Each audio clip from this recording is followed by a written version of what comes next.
How are you tonight there, stiff kittens?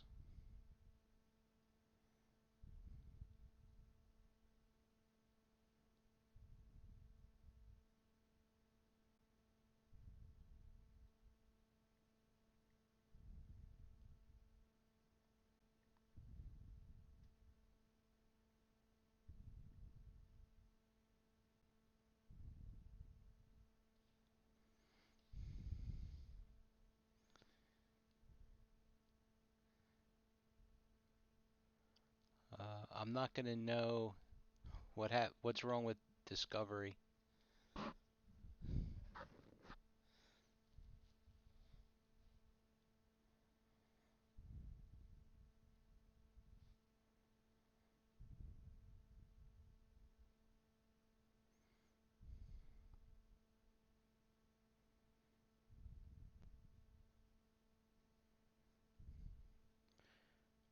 And me, I'm just exhausted.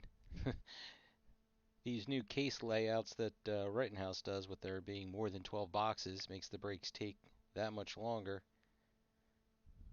Hopefully we can do this one quicker than last night's break. And I am starting a little bit earlier. So there's that.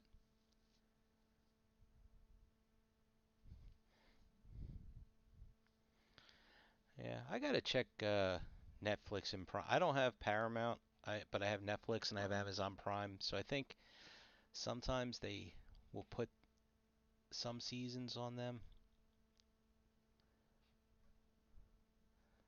I've only seen the first season of Discovery.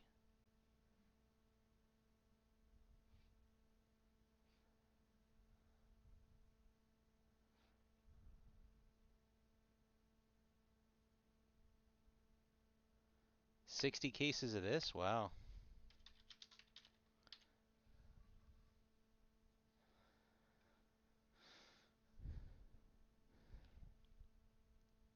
That is impressive.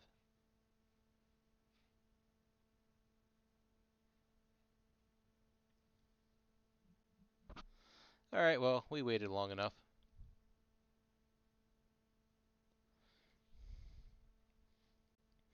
All right, everybody, tonight we have ourselves, this is our second case of Star Trek Connections.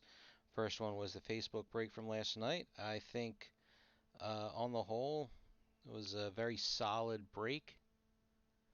So hopefully we have just a good luck on this case as we did on that. So, just as a quick breakdown, there's 3 autographs, 1 relic per box. Um, yeah, roughly a half a dozen different inserts. There is a parallel, which is just a puzzle back. The front of the card looks the same.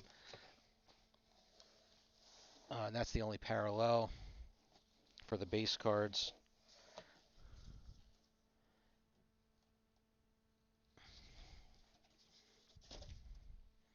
Oh, there's our case topper. We'll just slide that out of the way now.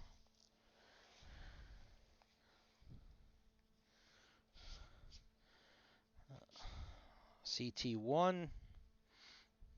That's way better than CT2. Let me just put that. Yeah, they have this metallic-y kind of card and they don't sleeve it.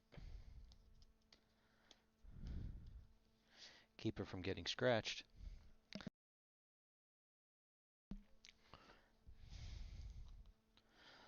All right. So we're going to treat this like we treat any other break. I'll show you the inserts like the first one we see. I mean, most of you were watching the break last night, so you know what the things look like.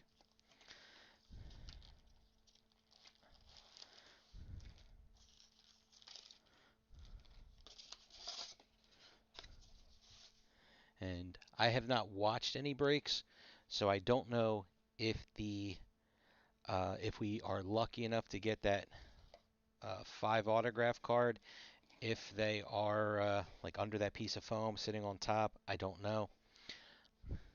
And the other thing, just because I like to be a little curious.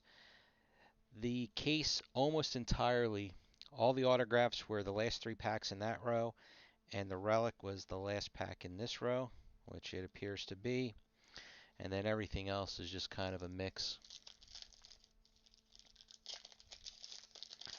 Wrappers are 4 points, seems to be the new norm. So we'll show you again. This really reminds me of inflections. I'd have to go pull one of those up to see what they look like. Then, like I said, the parallel, it's just a puzzle back, so there's no foil or anything like that to it.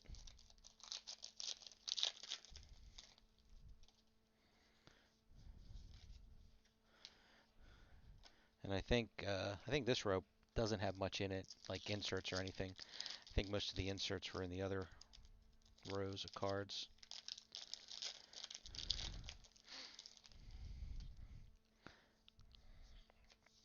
Of course, I could be wrong. This is the Bloodlines insert. So the neat thing about these, and in the first case, they were all paired up. So you'll see this one, it has that half of a DNA on that side. Um, and then when we get the other one, it'll have the cutout in the other direction, and they'll line up.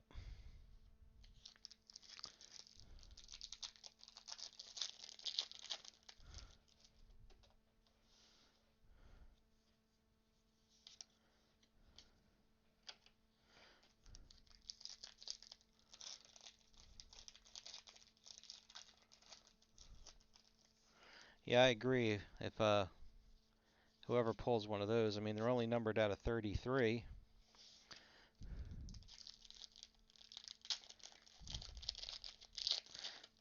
And I haven't had a chance to look at eBay, anything online, so I don't know, who's pulled what.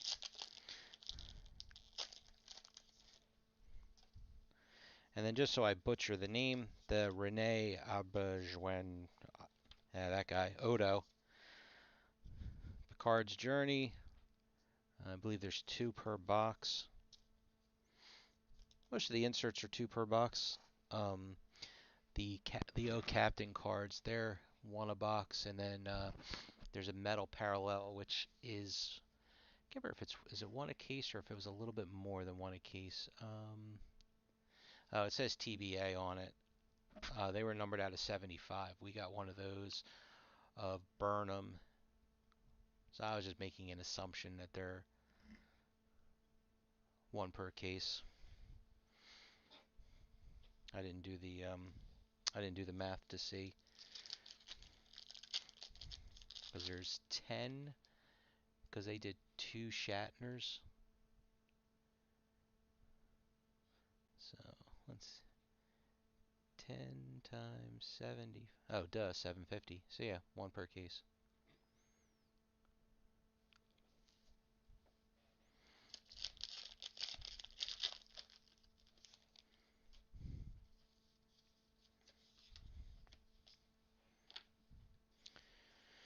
In the Pale Moonlight, one of those special episode type insert sets. Not a fan of these, to be honest with you.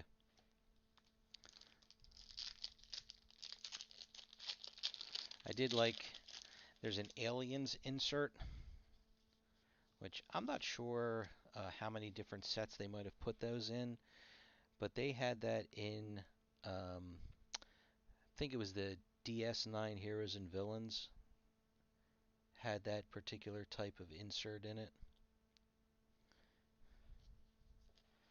And this is All Good Things. Um, I honestly, I don't know if how many cards there are of that one.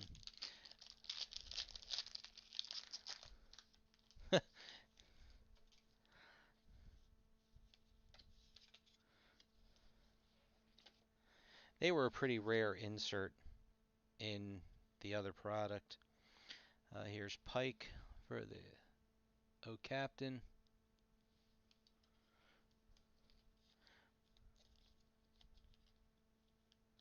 The only thing is, when they did the aliens in that one, I feel like it was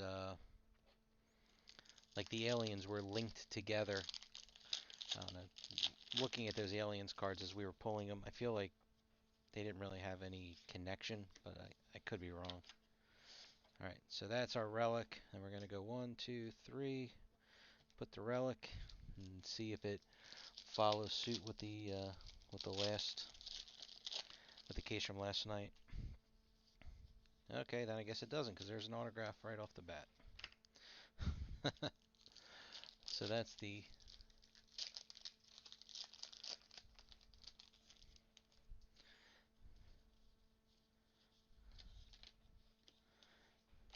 here's a Picard Journey insert.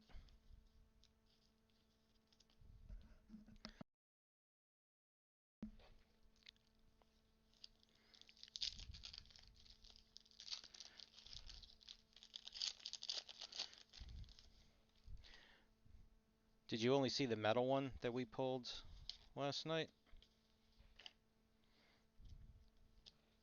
I like clean inserts. It's a clean looking insert.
This feels a little rigid.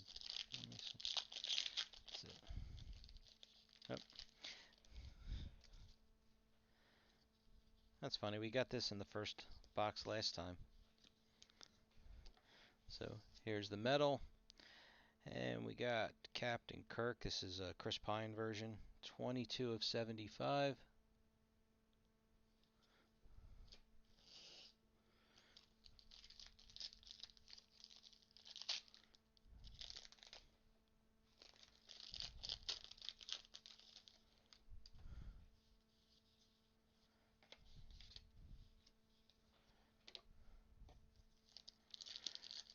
Alright, so either we got an extra autograph.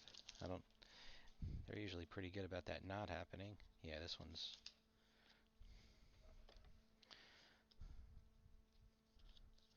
I wonder if one of the packs got mixed around or something.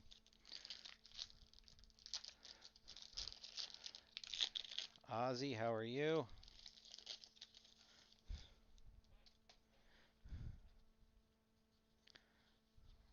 Autograph number 2.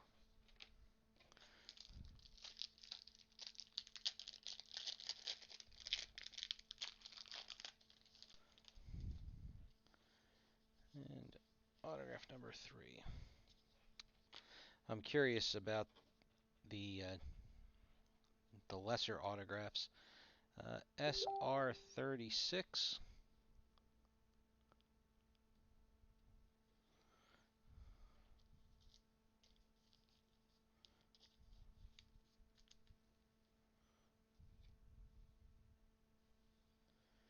And I don't know what order.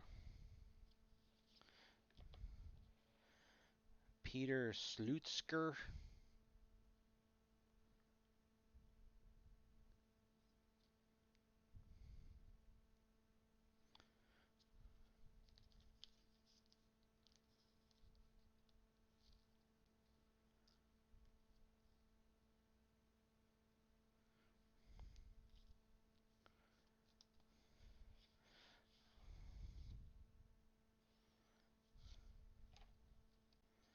Amanda Plummer.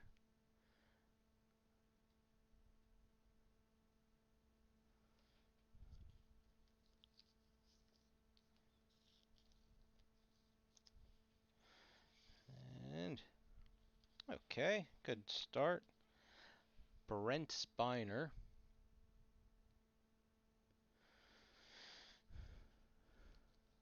MJ Collector, 12,000 boxes.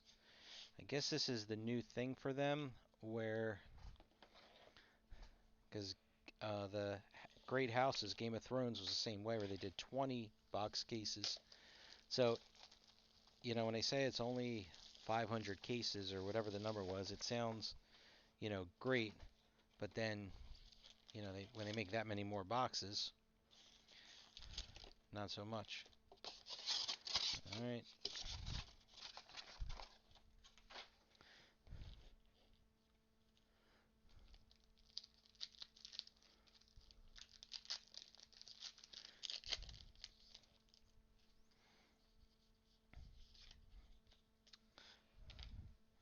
I mean, the question will be though with the new signers, is it so what?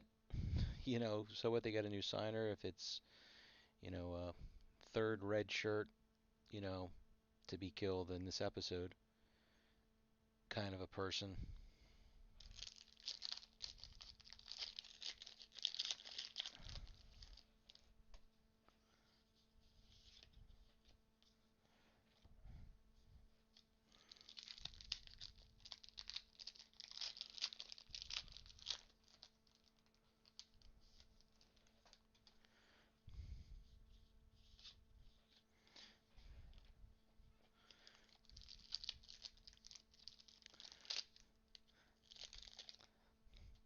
Whoops.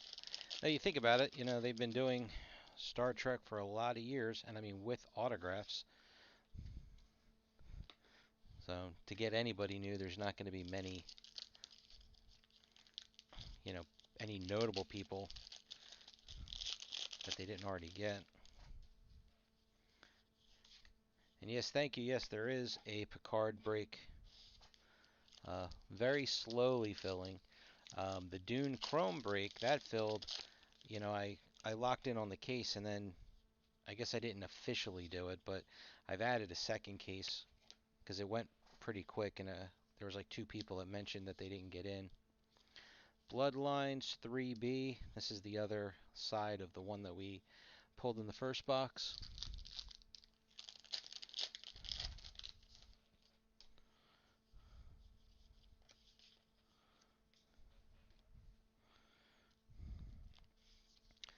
Picard's Journey.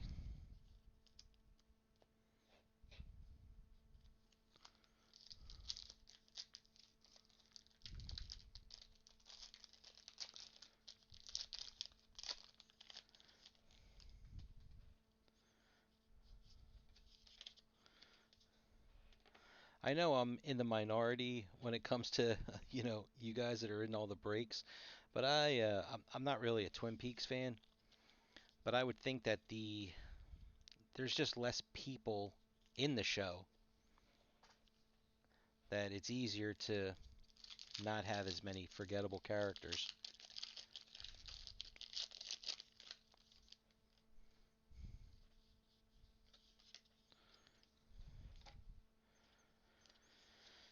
All good things.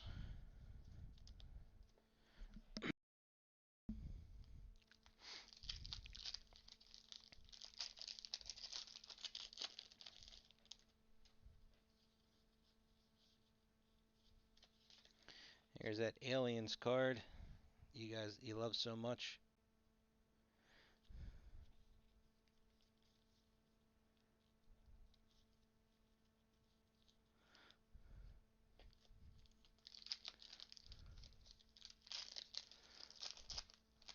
Toe Tad. And who might you be? I'm not familiar with that name. Okay, here's our relic. 1, 2, 3. Do it again. And that one was very thick. So there was a couple of the relics that we got last night were you know more unique. So they had, they're not all the same thickness.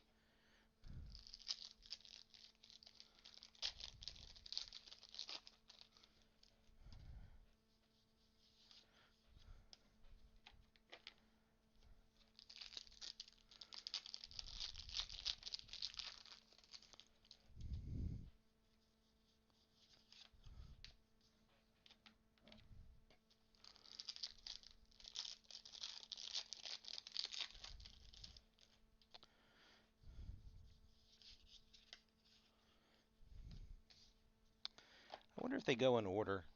Hold on, let me see. 'Cause I feel like these were 329 was our case last night, and then this was what 374, I think it was. Yeah, this is 374. If it goes, you know, Shatner, Nimoy, Stewart, and they just so every third case is the same person.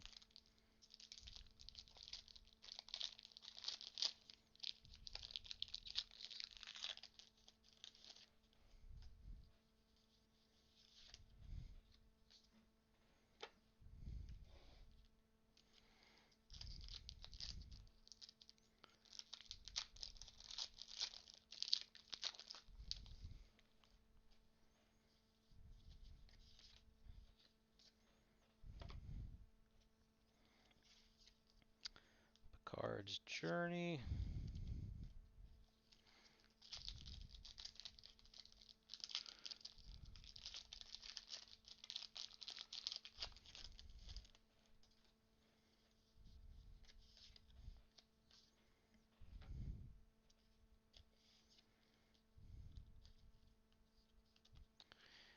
And the Pale Moonlight.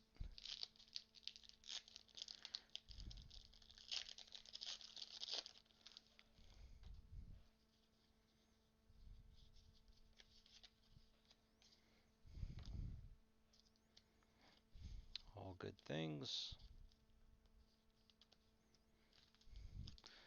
Alright, here's our relic. Like I said, it feels thicker. So I wonder if it's going to be like the puffy jacket. We did get this relic. What was it? Vina? Yeah, Vina. The dress maybe.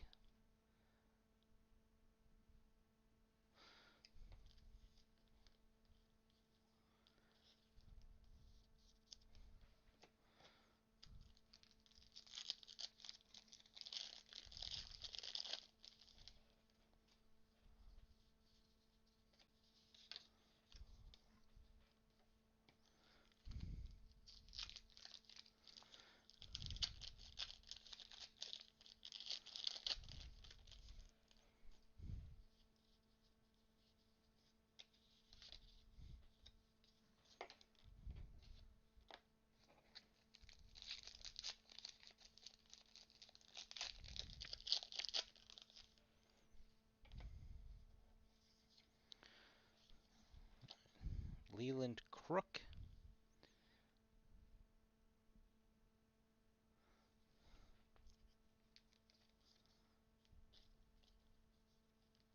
And it's kind of funny too because the design they used is a TOS design. Kim Breeden.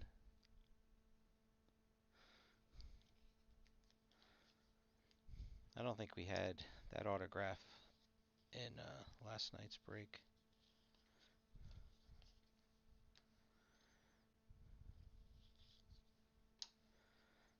Denise Crosby.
I would ask the question.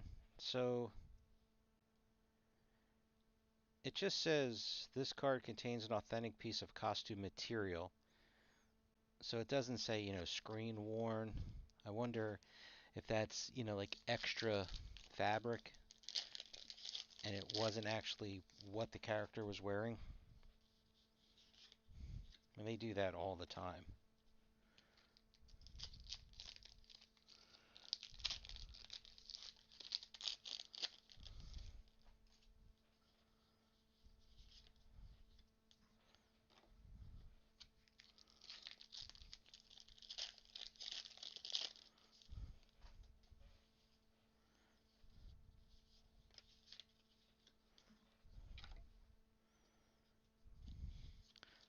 Bloodlines of Worf.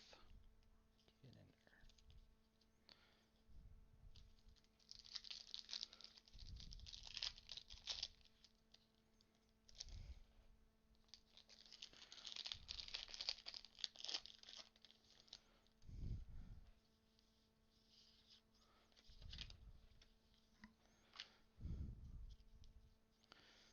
Picard's Journey.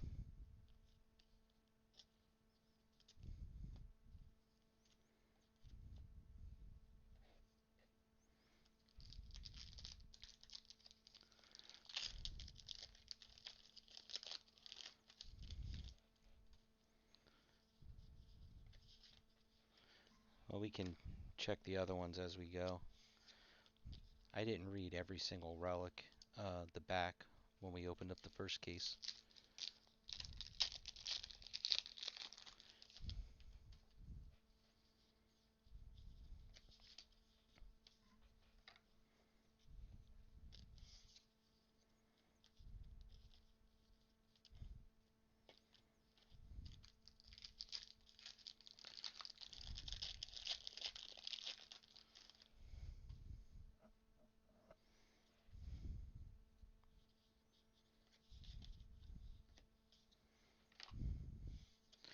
Here's Patrick Stewart, my captain.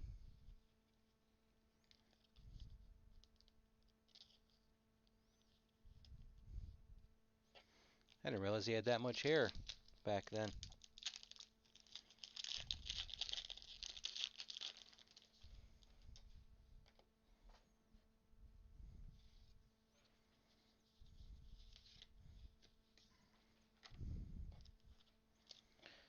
One, two, three.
Yeah, it's exactly the point is that sometimes they'll, you know, when they specifically say, this was a screen worn, or a piece worn by so and so versus just more generic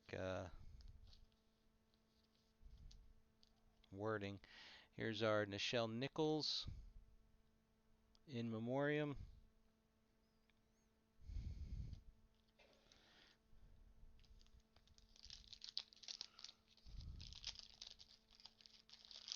So there'll be one of that one, and there should be one of Odo as well.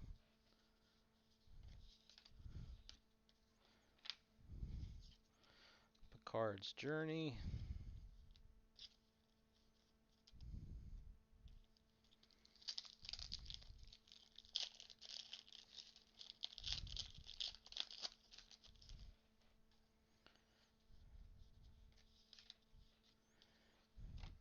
I remember Cryptozoic saying like some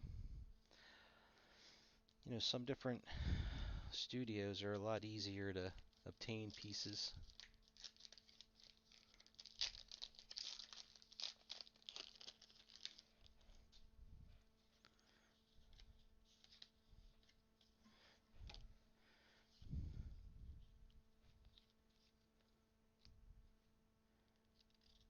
All good things. Well, Ozzy, it could also be that, and somebody with a better memory than me probably will remember this, that whoever has that costume, let them cut a little uh, extra fabric, some hem, piece off of it. SR18.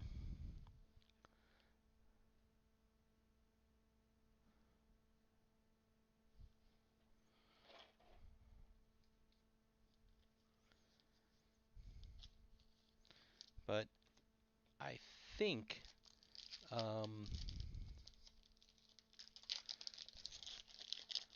Brigent had put out a Wizard of Oz set, and they had a piece of Dorothy's dress, and I'm pretty sure that they said that they were able to like cut the dress had been hemmed or something, and they were able to uh, basically take the hem so you wouldn't even know that they got a piece of it. It was something like that. But they were only able to make a couple of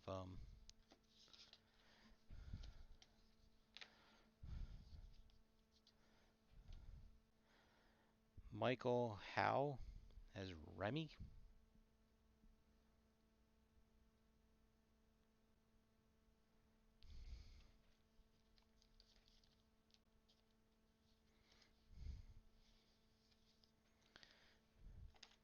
Megan Parlin. Yeah, we definitely had her last night. I don't remember having that Remy. And we had this one last night too, but you know what? It's not that big of a deal. Walter Koenig.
What about George Takei? Does he sign? Because he signed for something else. What was he a? Was he a Star Wars voice? I feel like we got him in some break a while back, where he was, like a cartoon voice.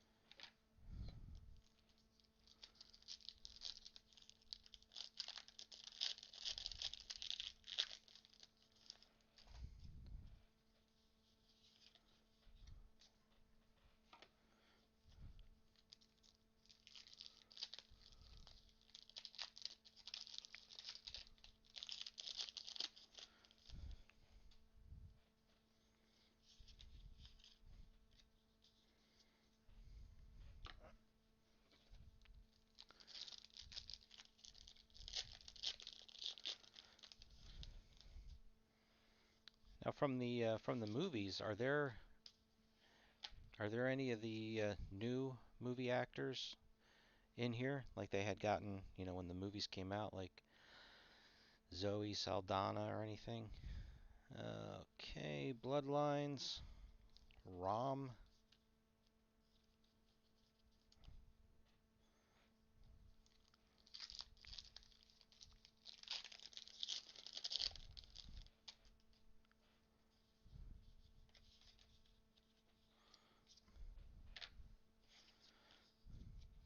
Picard's Journey.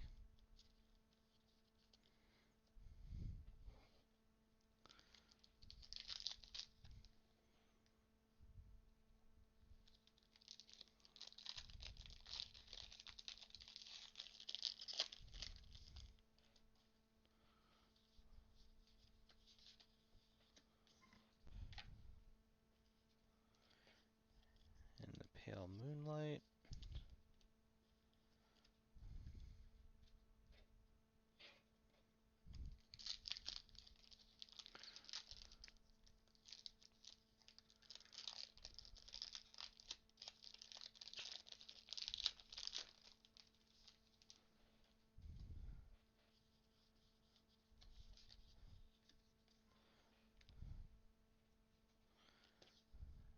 All good things.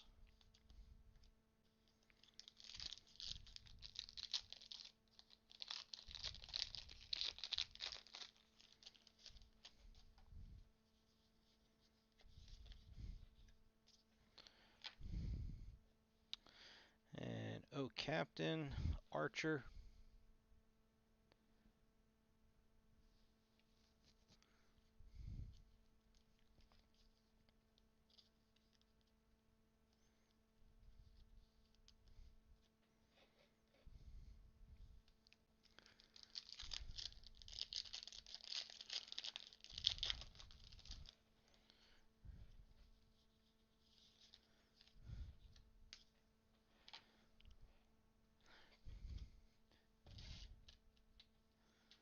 They should buy back the original series autograph cards, and just like how they have the 5 captains, they should do original bridge crew, just one card, in the whole product. That'd be the best chase. And put Gene Roddenberry on it while you're at it.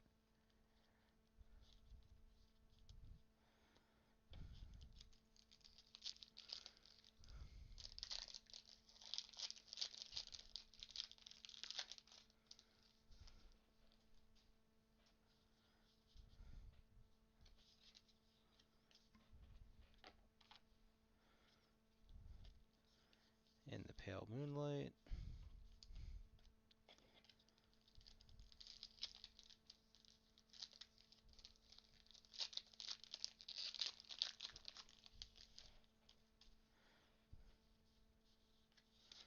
Well, he wasn't in our 2 cases, so you weren't going to get him that way. All good things.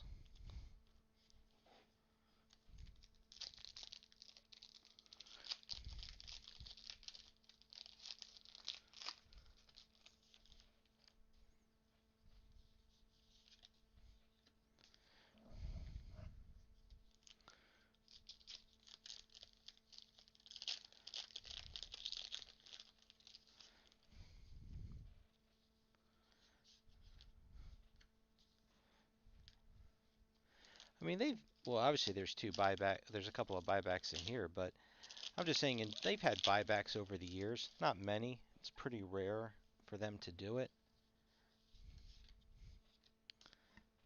Or I'm sorry, I shouldn't say buybacks. I really mean cut autographs. But just saying in general,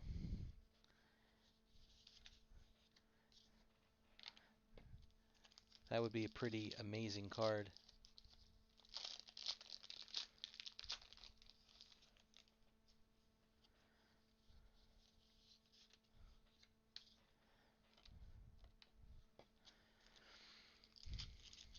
Because whichever set they had the Gene Roddenberry in, there was, I mean, for what it was, I feel like they had a good amount of them. All right, so we might not get an Odo in memoriam because we got 2 Nichelle Nichols. And if we get more, great.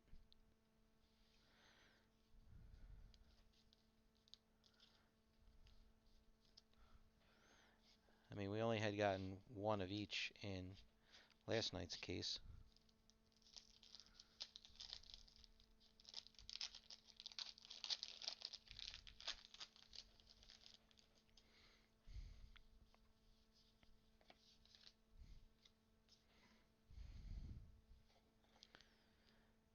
SR15, data.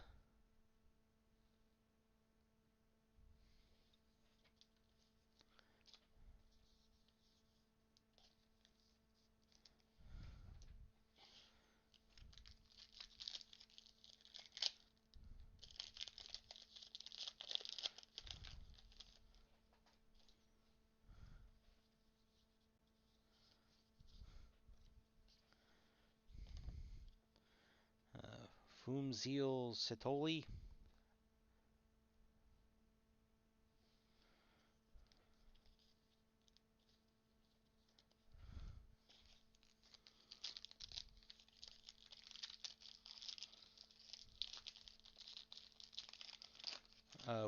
Which card will have a variation?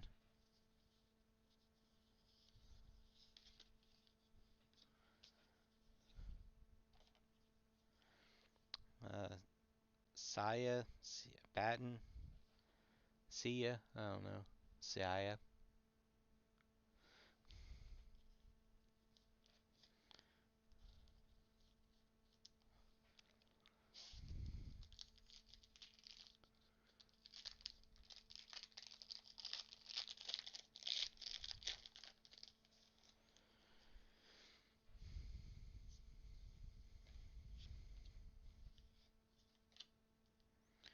And Doug Jones.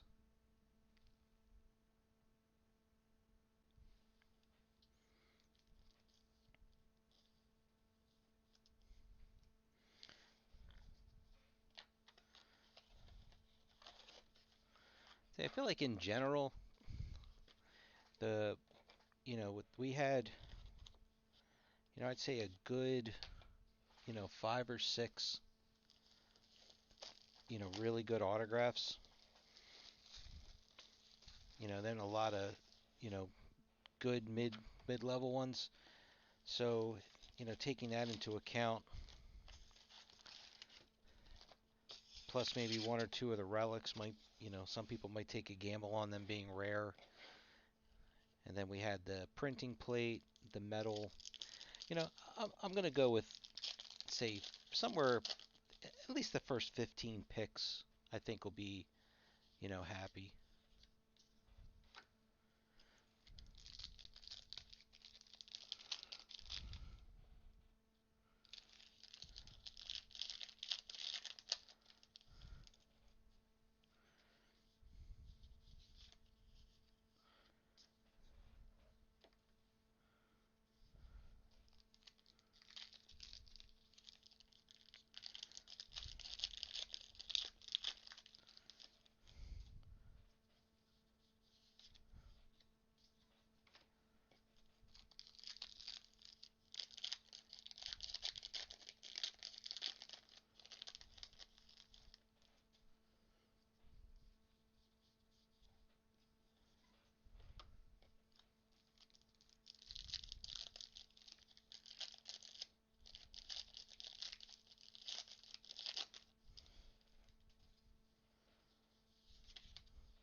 Have any sketches popped up yet?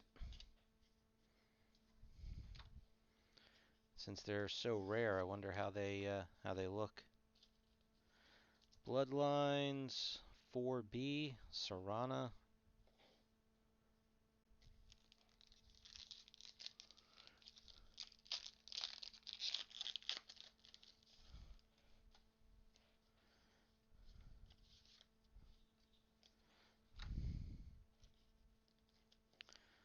Picard's Journey.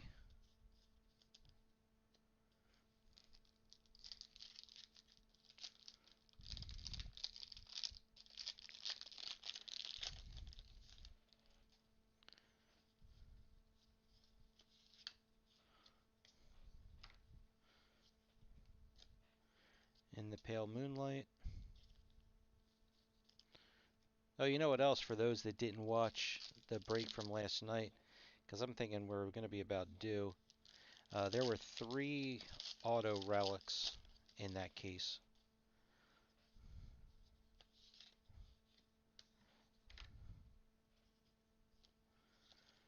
All good things.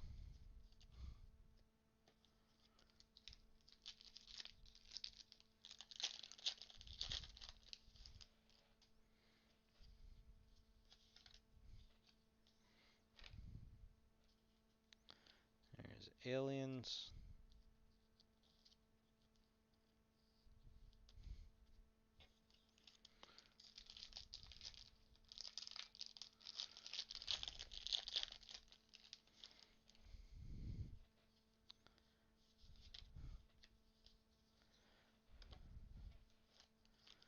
Oh, that's our relic. 1, 2, 3.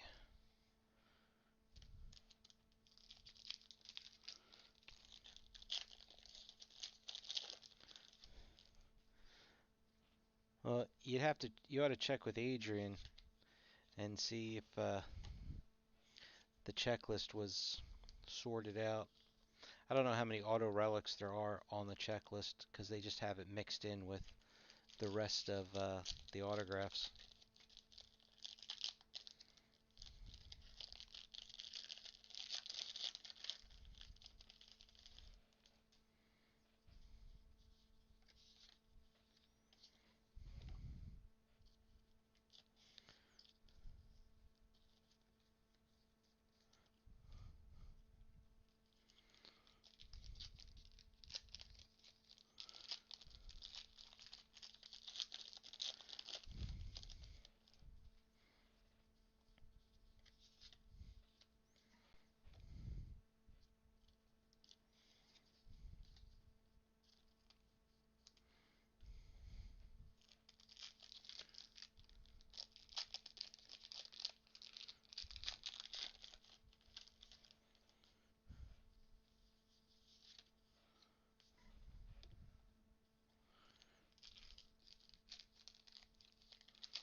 Oh, are you the one that types up the checklists? I thought he did it himself.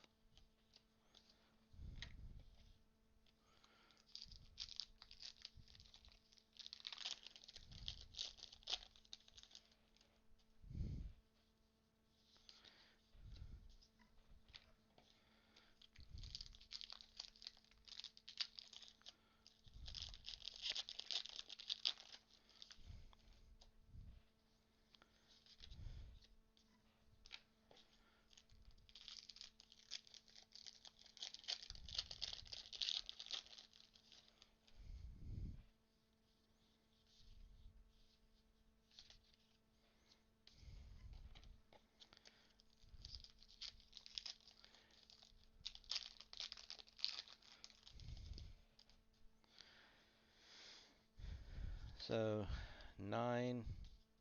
So basically, if everybody signed 9,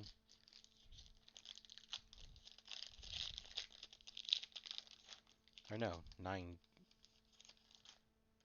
Well, if we got 3, 750, so that's 21, 2250.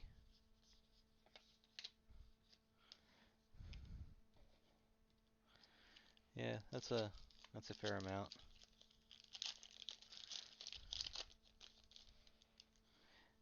Then maybe it was an outlier. Because one of them was Kate Mulgrew, so that was a good one. Brian George. I can't remember who the third one was. One of them was what's it? Emily Coots.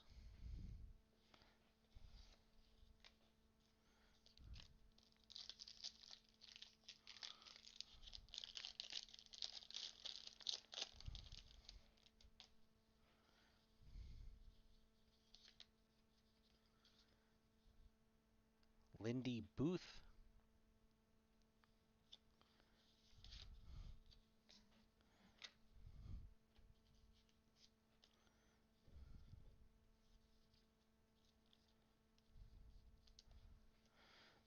Our relic was Spock.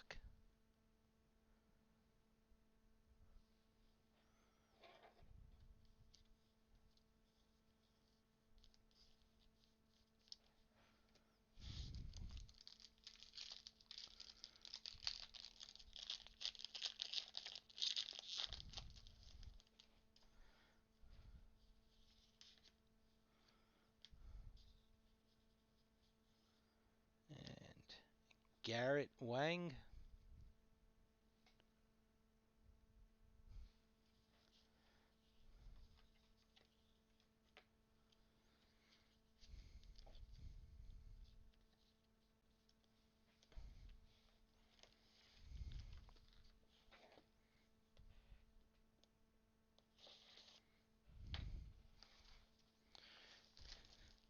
I'm just hoping to grab one of these boxes and it's like all puffy because that captain's card is sitting in there. And then I keep checking behind the foam in case they hit it.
Oh, I'm sure it is.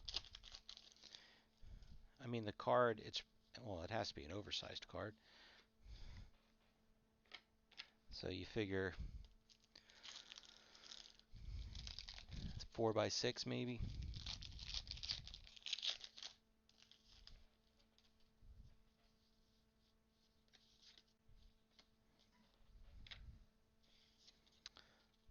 Bloodline, David Marcus.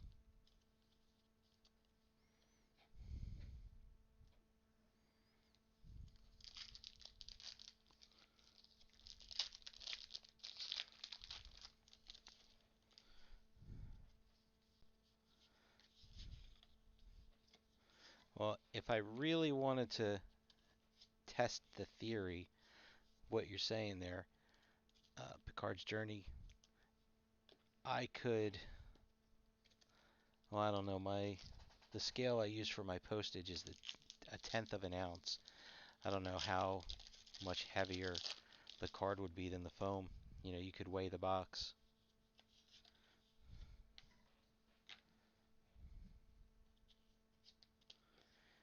In the pale moonlight.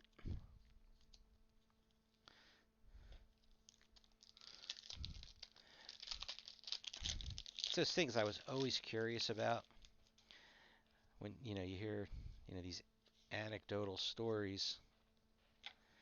Um, all good things, like old Dunras from the early 90s.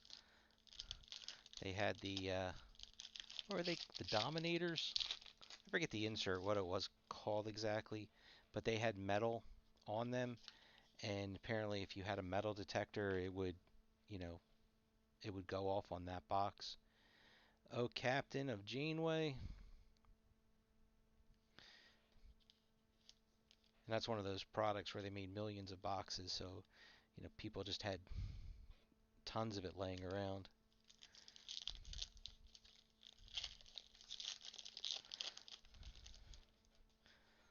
I just found it hard to believe that that could actually be true, because it's such a slight amount, just like the foil etching, on a card would set off a metal detector.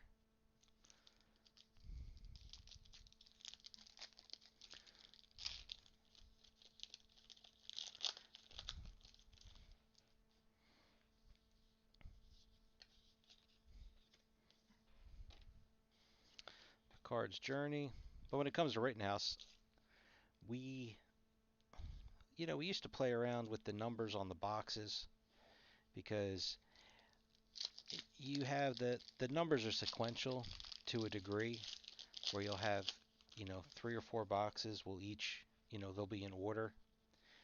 And if there was a single box that was out of order compared to those, maybe that was the one that had something special in it, when they pack everything out.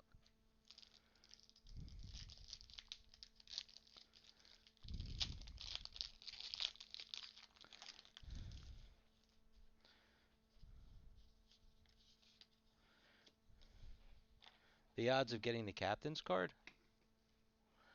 Oh, no, it's. Are you talking boxes or 1 in 363?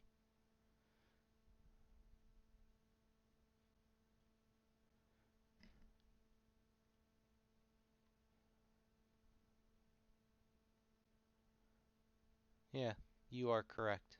Yeah, 363 and change.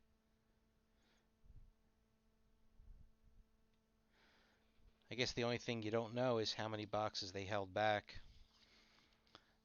So your odds could be slightly better, but not by much. It'll be a marginal amount. Not marginal, nominal.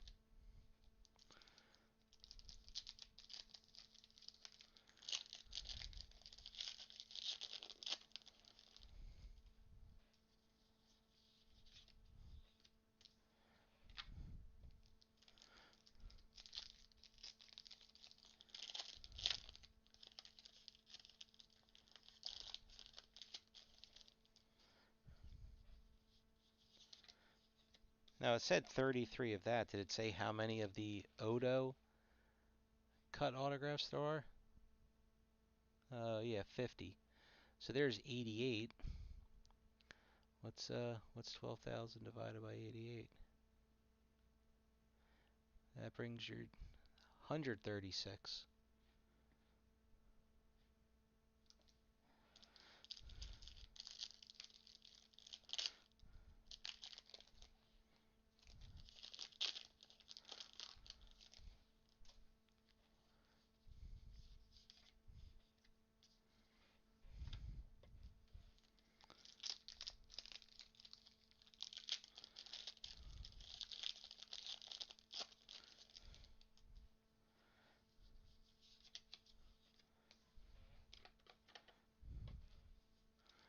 So if we call them both cuts, the 5 autograph and the Odo, you have roughly a 1 in 8 case of getting one of them.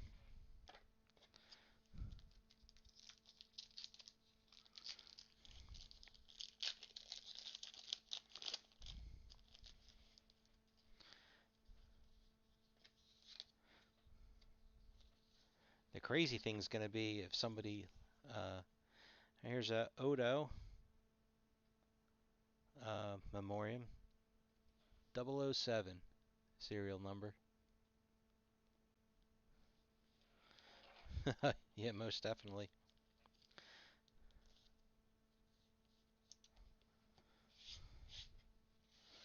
Yeah, I was just going to say though, up above, I think it was you, Stiff Kitten, said that somebody got 60 cases. It'd be kind of crazy if they were, say, not consecutively numbered and they didn't actually get um,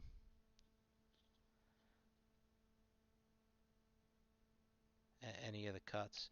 SR14, authentic piece of costume material. See, that's when it's some fuzzy.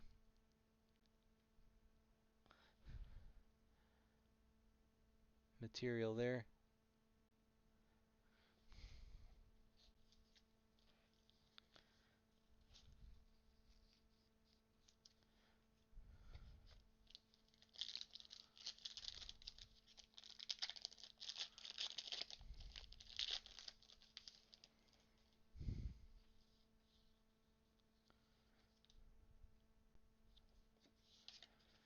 There's our first autograph.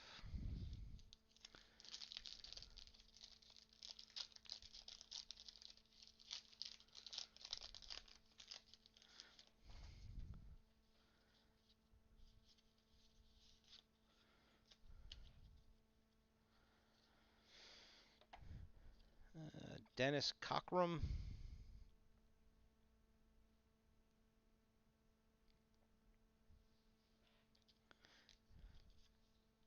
Yeah, I don't know. Like I said, it just says costume material.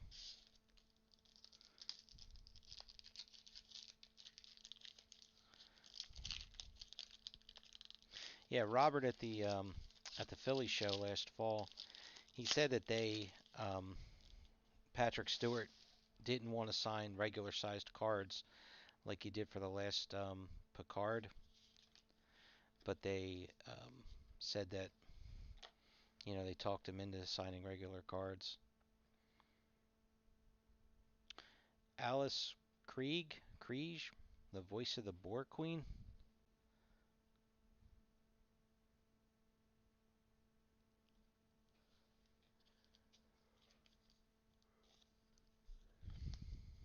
That just says voice of Boar Queen, so that's not the lady from the movie. And then Jeff Russo, composer.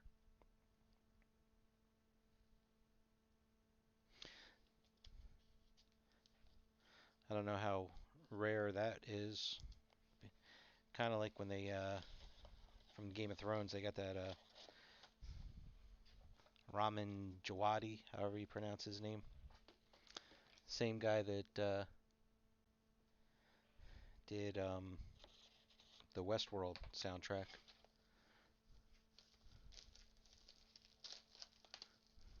Okay, so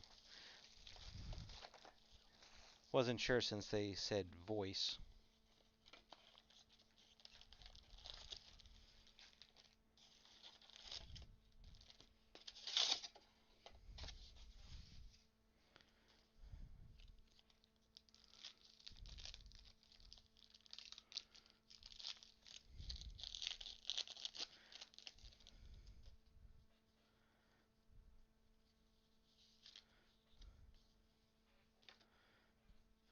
I mean, I don't know if it's necessarily being pressured, but if you're, whatever it is, you're paying somebody, $10,000 to sign, 100 cards, you know, catch him early in the morning when he's before he's got a chance to, you know, let all the health issues kick in and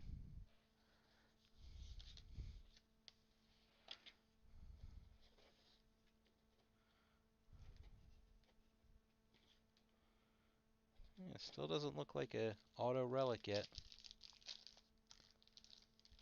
Hmm.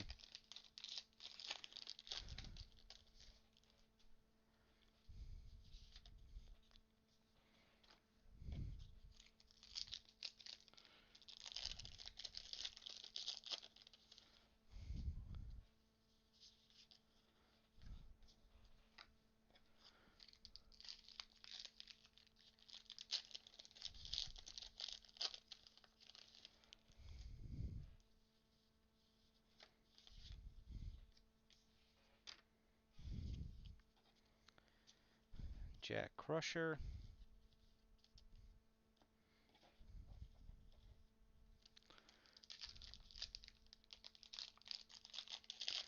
That is one thing with the Star Trek franchise, if you think about it, how the TV actors all transitioned to the movies. They didn't recast them for the movie.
is O Captain of Cisco.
SR28.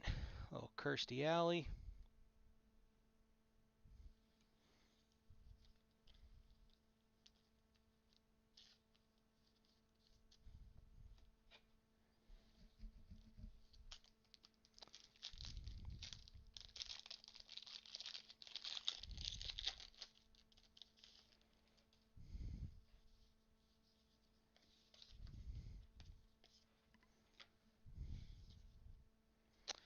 Michael Horton.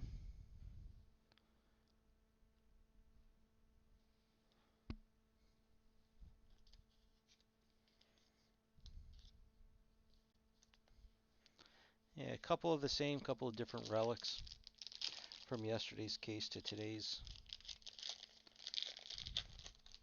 Like the bones relic, that relic.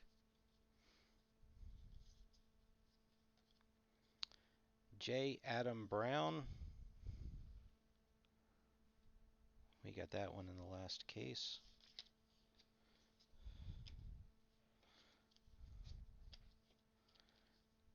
Just trying to figure out kind of get a feeling for the ones that you're going to get in every case.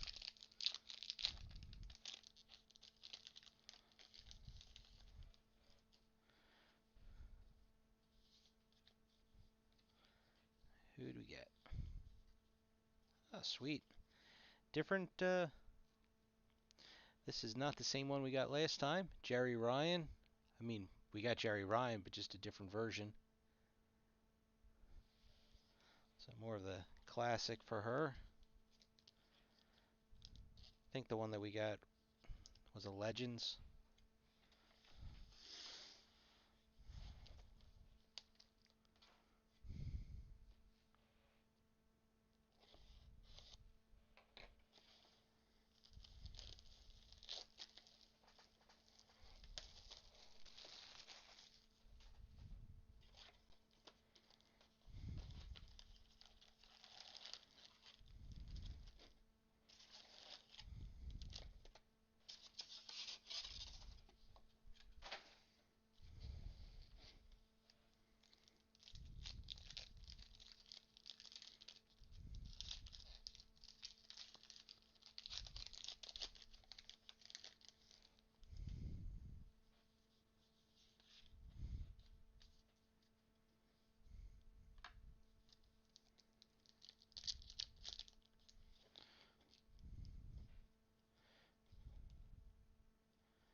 Also, I keep feeling for a soft sleeve.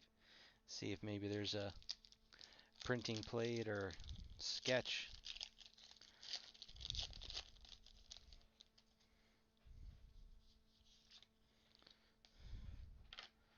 I think the sketches roll one every 3 cases.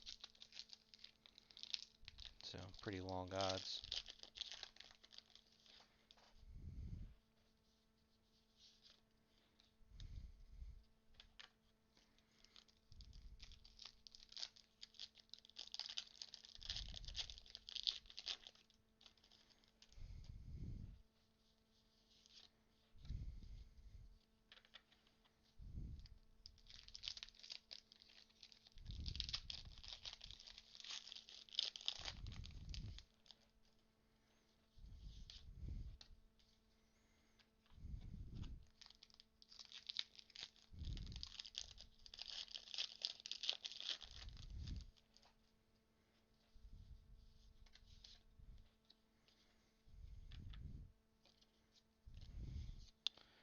Bloodlines 1A.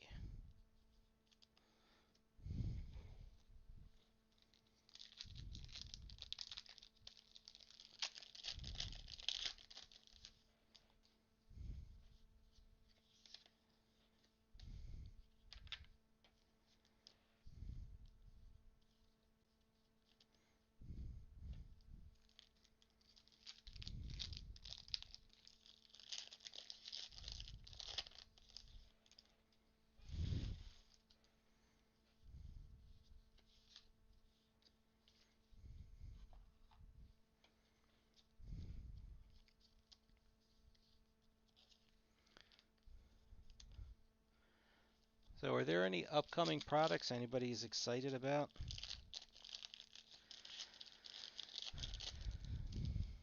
I mean, with me personally, I've pretty much, with Fanatics, I've given up.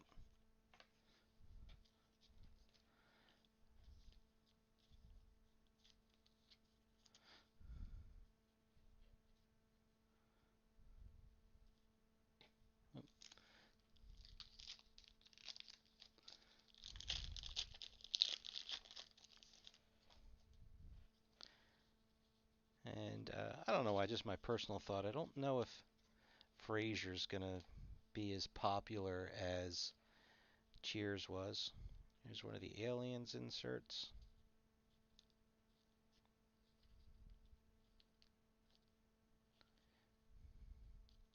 Doesn't want to go in. There we go.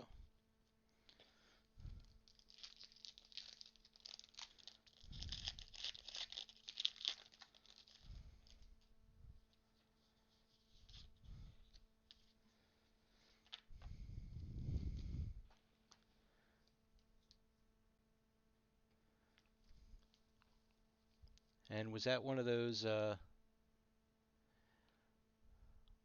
do they call the thing for Fanatics? EQL or something like that?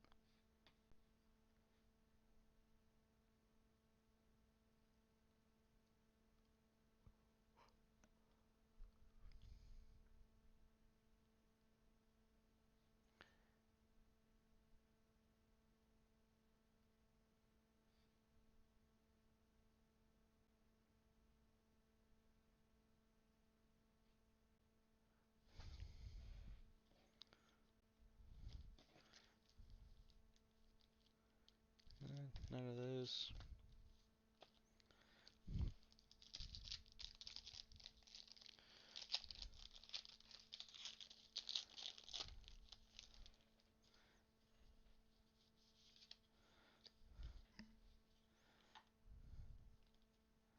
I think the one I'm curious about for Rittenhouse is the Hunger Games. Being an old product, or, movie franchise with a couple of pretty established, actors in it, I'm wondering how, like, what kind of a product it's going to be. And then also the Doctor Who one, if they don't get into the old Doctor Who, I'm just not interested. And the fact that it's called an archives, it's not called, seasons, 1, 2, 3 or whatever.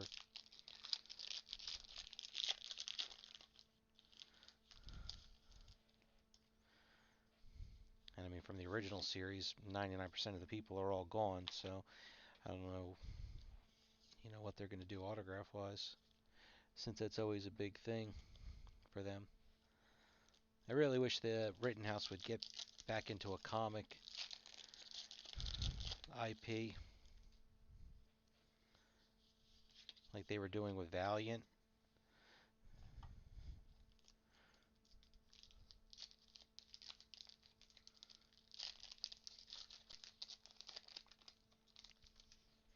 Oh, good for you.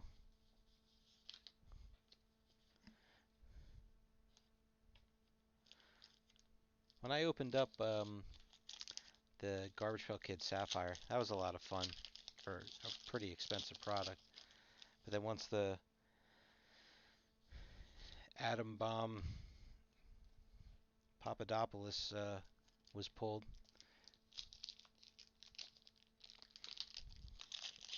the chase was over.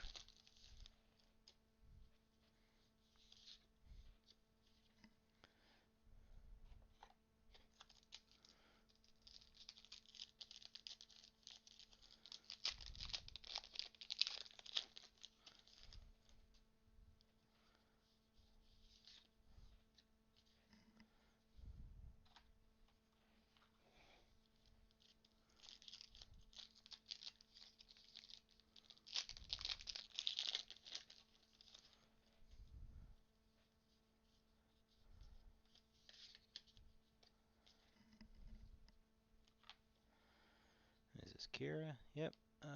SR10.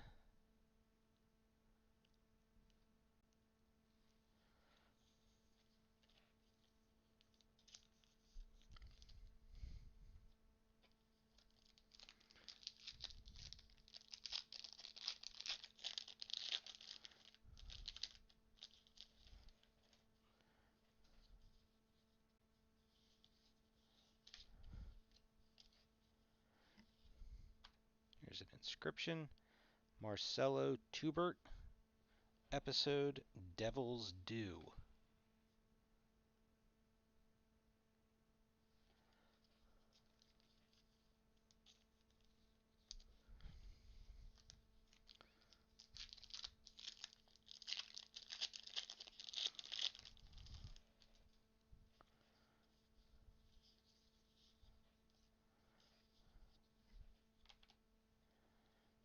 Stephen Rankin.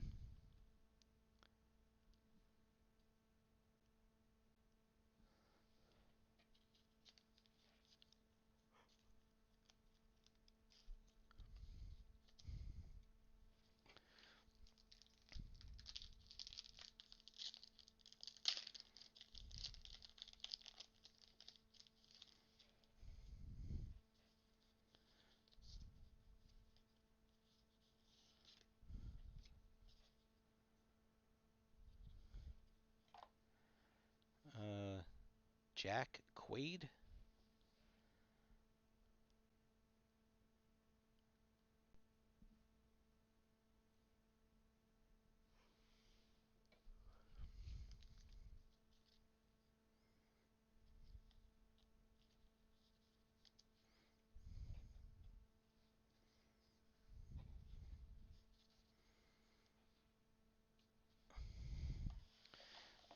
at the halfway point. So I'm kind of happy we haven't pulled our biggie yet.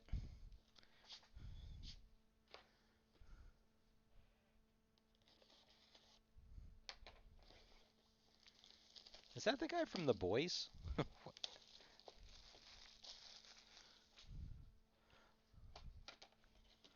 I'm kind of terrible with actors' names.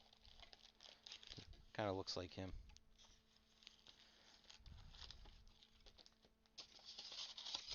Okay.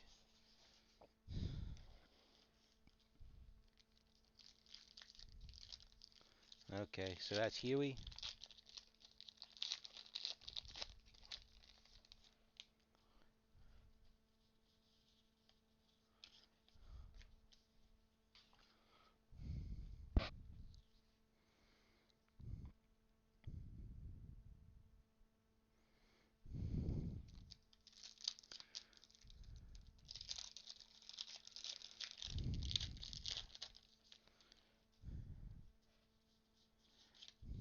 Did anybody open up The Boys? That was what, Upper Deck, right? That put that out?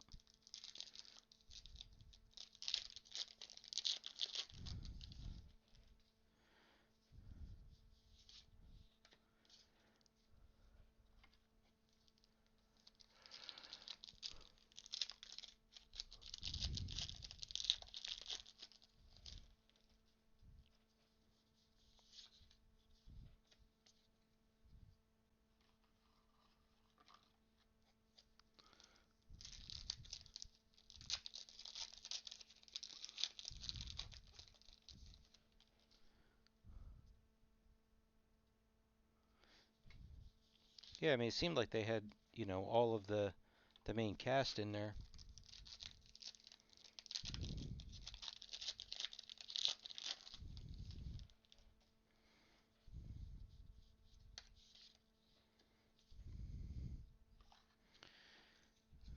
There's Bloodlines, Kern. This one goes with the Wharf.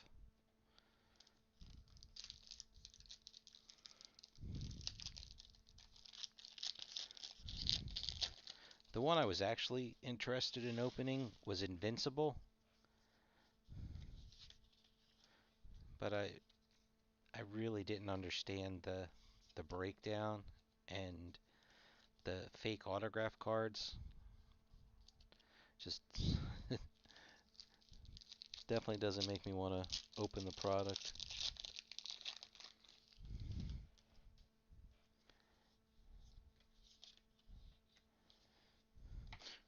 Oop, dropping some base cards.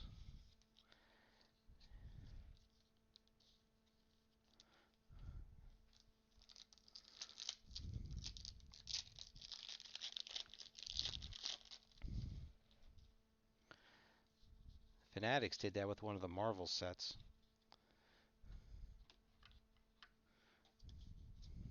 Actually, I think Upper Deck might have done it with one of the DC sets too recently.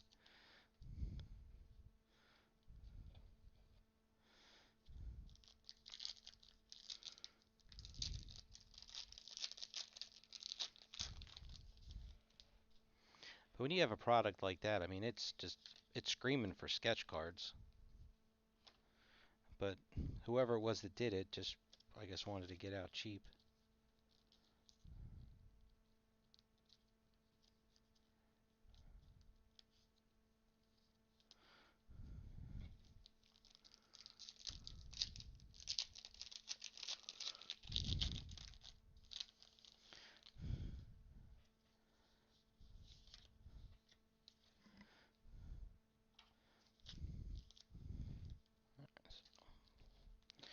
One, two, three. Oh, I think we might have. Nope, don't think so. Thought one of those looked thicker.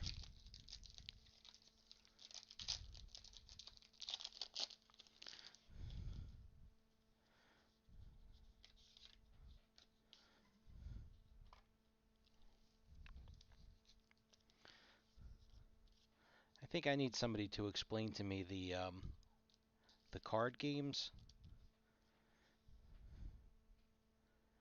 There are so many products that would just be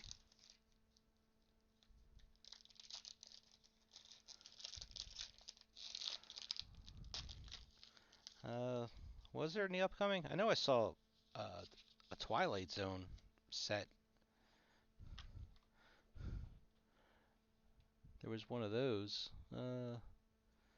Well, they got House of the Dragon Season 2, Twilight Zone Autograph Expansion. Alright, so that means it's going to be one of those 20 autograph things.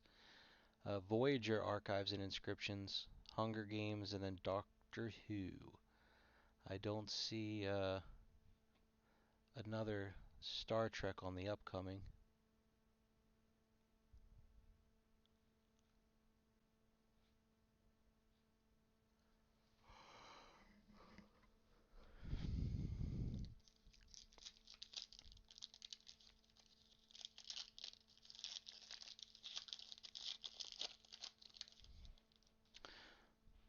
What I was going to ask is, I don't know who makes them, but I see the some of the game cards for like One Piece and Dragon Ball, and they are insanely expensive.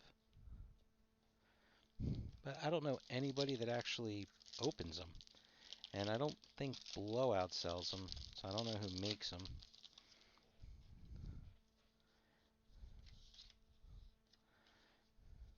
But those were the sets I would think would be good for, a sketch release and, the voice actors and stuff like that, those sets.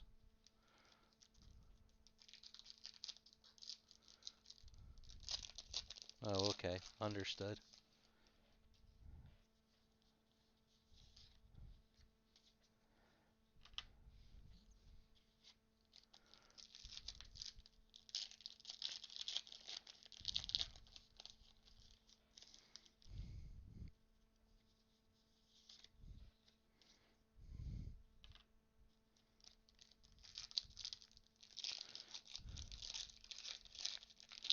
I just feel like there has to be something out there, a product that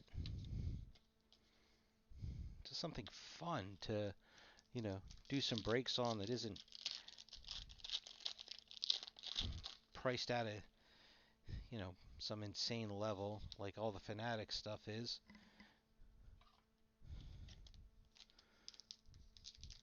Like when we did all the Rick and Morty breaks, they were a lot of fun. Cryptozoic.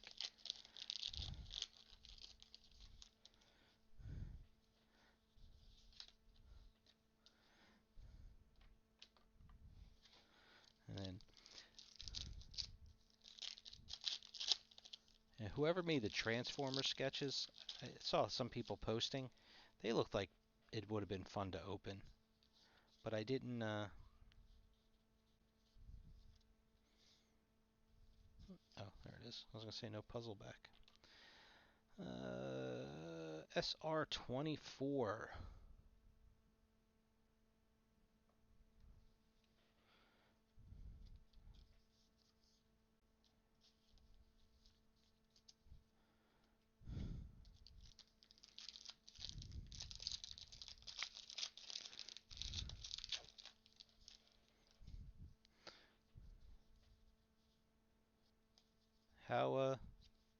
How bad is the exchange rate between the Australian dollar?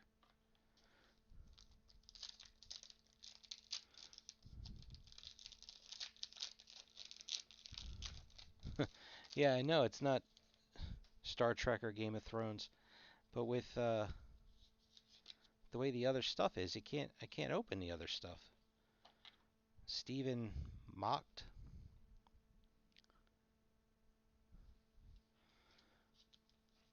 Us here pretty much on par with Canada. I think they're about that amount.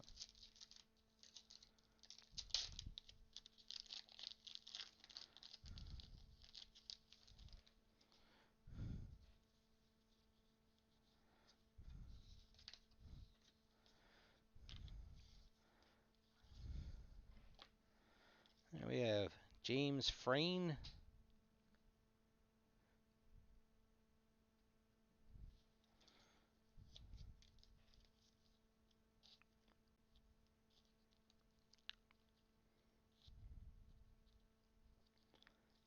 Does it want to go in the sleeve? What the hell?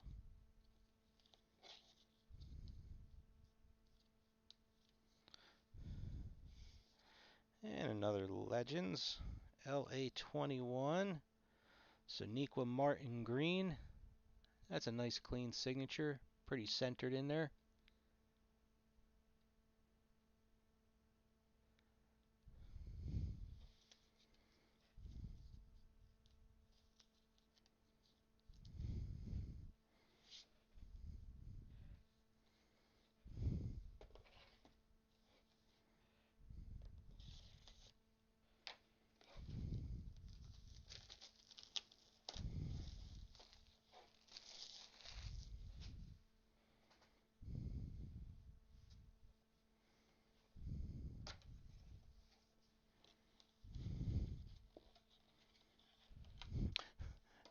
Does she do that a lot in the show? Isn't she half Vulcan or something like that?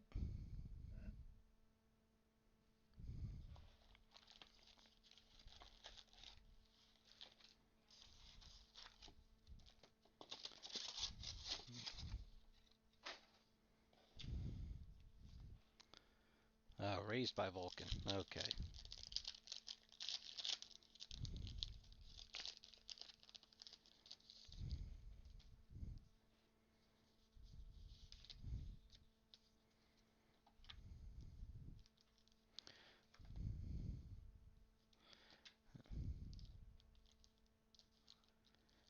Still, none of these feel like a relic. That is crazy.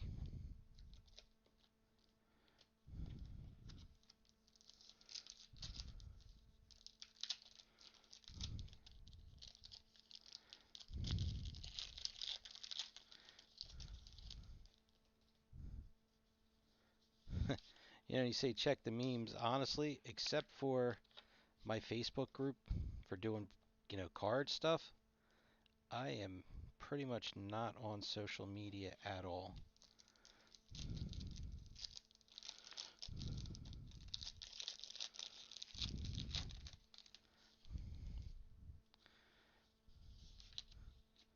There's nothing good about social media, so I just kind of stay off of it.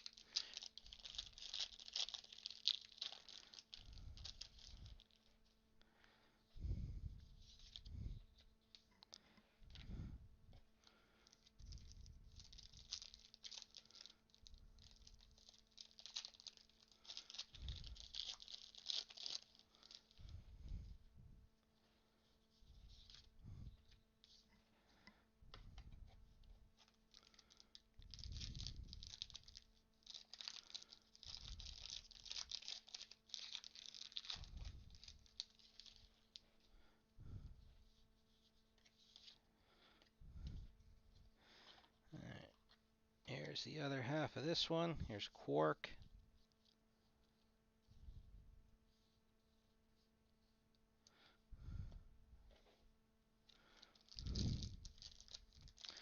Yeah, I will have to do that.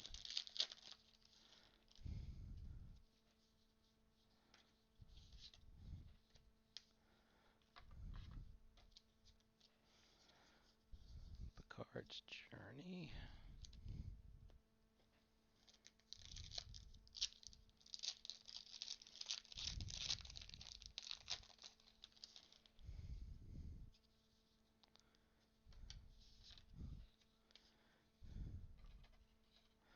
And I'm going to have a lot of sorting to do this weekend.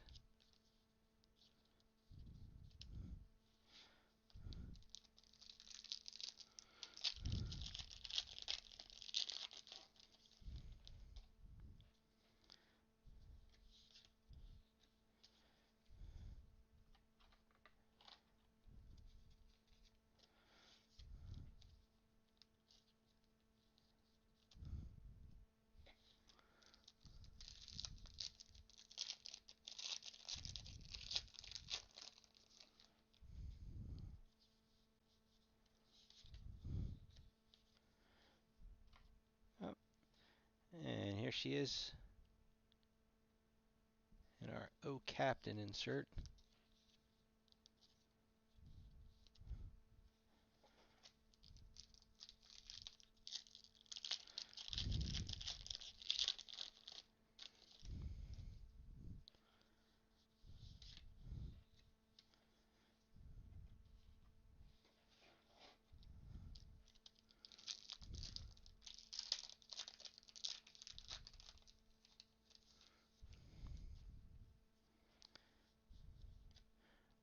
Are you talking about the puzzle back parallel?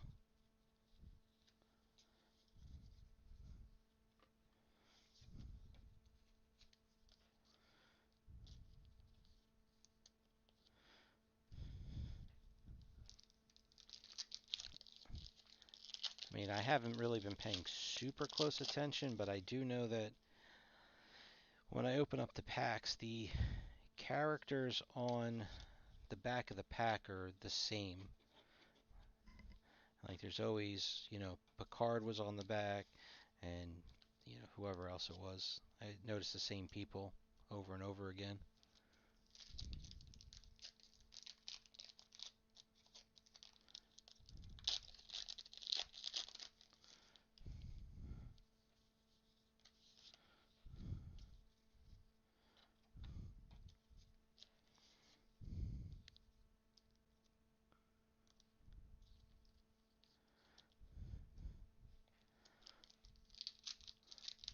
Well, that's not good to hear. I end up with all these base cards and I can't even make sets out of them.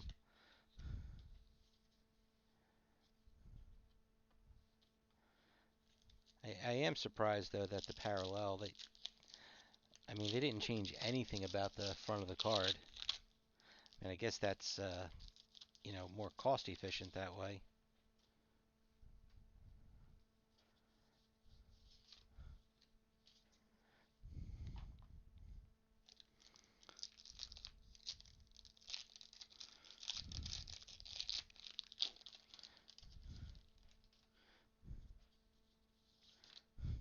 That's like, I have a case sitting under my table over there of Game of Thrones complete um, Series 1. And I forget, we opened a lot of cases of that. I mean, let's just say we opened up, 8, 10 cases all in all. And after I made all my sets and I had all these extras and I tried to make sets out of them, I was missing one card to make any sets. So I have an entire case, jam packed there of extra base cards that I cannot do anything with. There's always been a couple like that.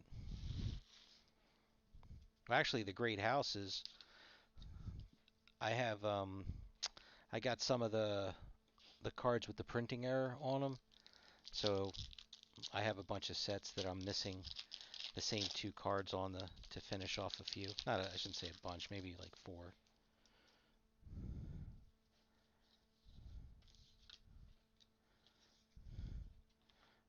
Oh, here's Burnham again. SR6.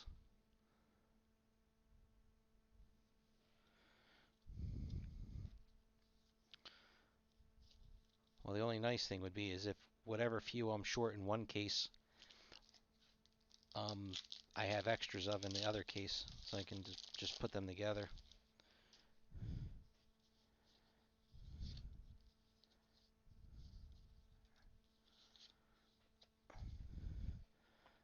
Alright, I don't know if that's going to be our better autograph from the box. It's somebody I know.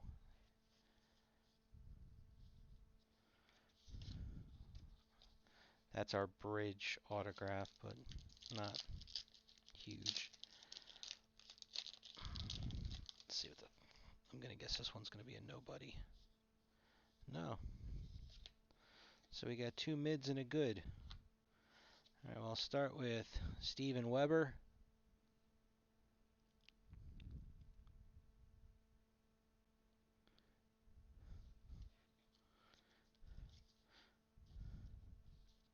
I remember him from Wings. And then we have our legends here. Bruce Horak.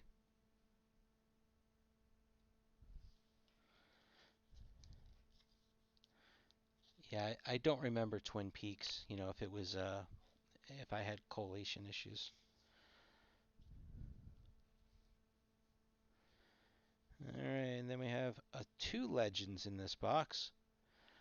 Kind of stinks that we get 2 legends. I'm just kidding. Look at that. 2 Leonard Nimoys.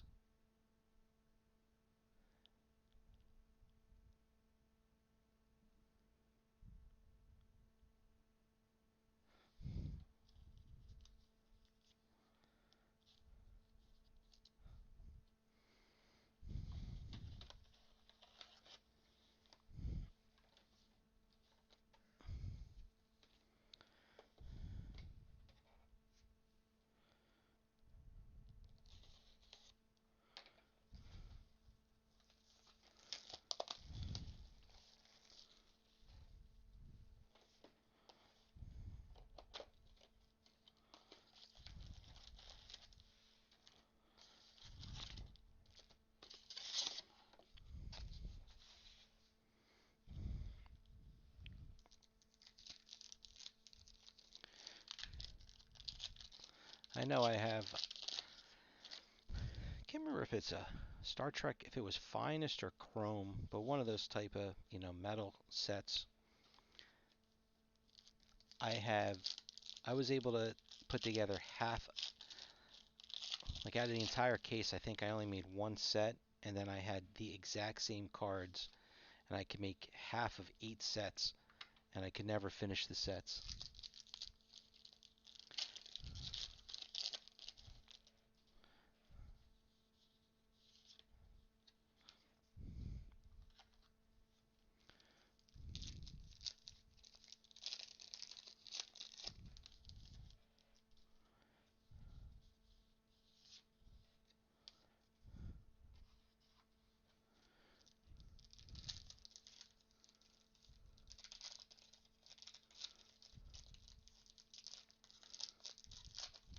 Oh, you just missed it. We got another. We got Nimoy in this case as well.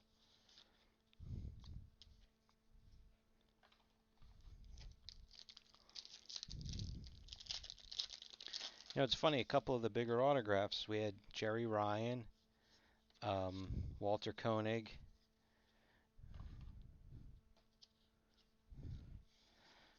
Here's BL4A for the Bloodlines.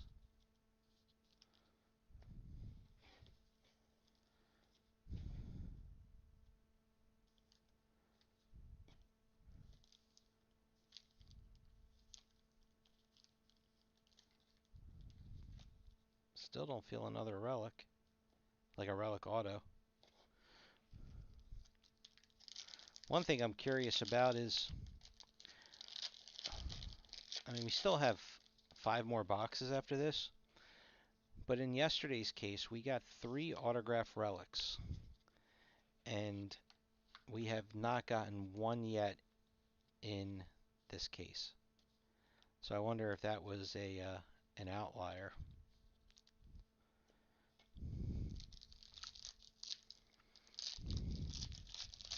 No.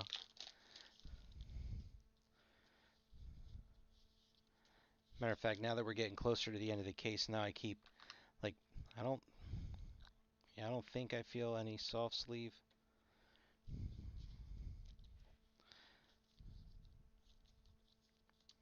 And I don't think I feel an extra relic. Yeah, there's definitely other good autographs in there. We also got Sonequa Martin Green. We just got like 2 boxes ago.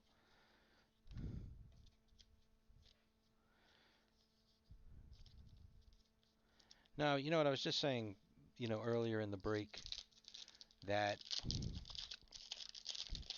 I feel like the top 16 people, roughly, I'll just say, will get their money's worth. All right, here's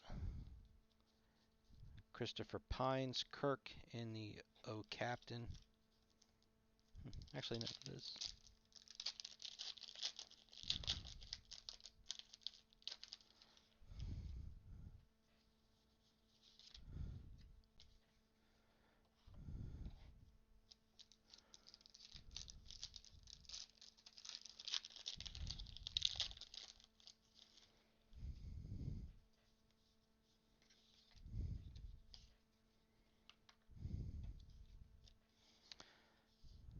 Picard's Journey.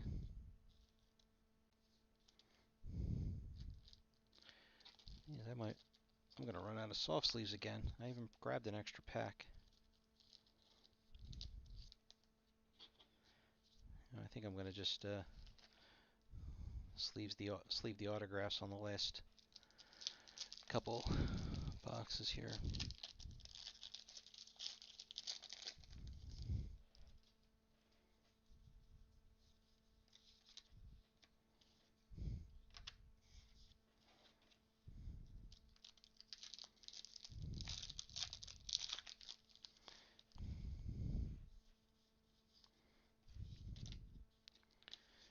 Those sketches. Didn't we go? They were like 1 in 3 cases.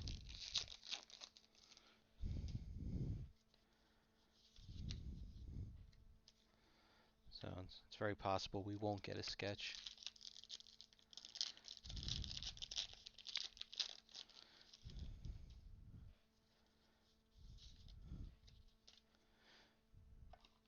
So between that 5 captain card and the Odo cut autograph, we were kind of roughly estimating that they're like 1 in every 8 cases would be one of those two.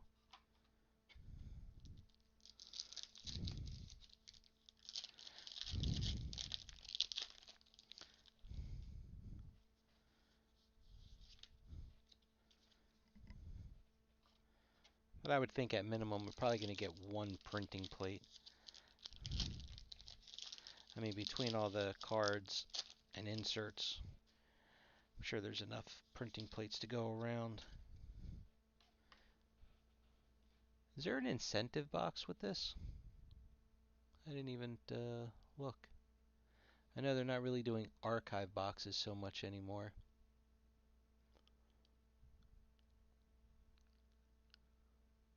$10 incentive box. Let's see. Base card printing plates. Okay, so the base card printing plate sets will be in the incentive box.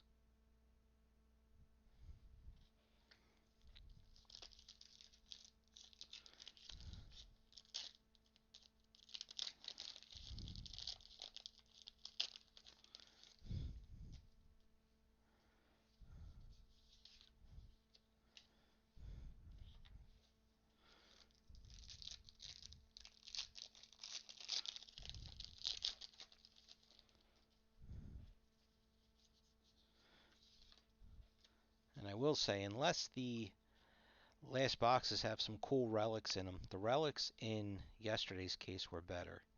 SR26. There's a little piece of something there.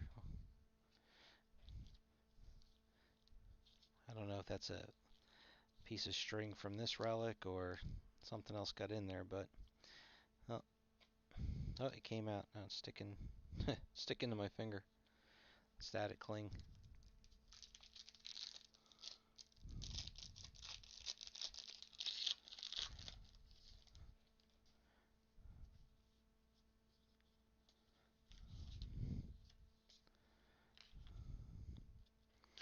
Reed Burney, we definitely got him yesterday.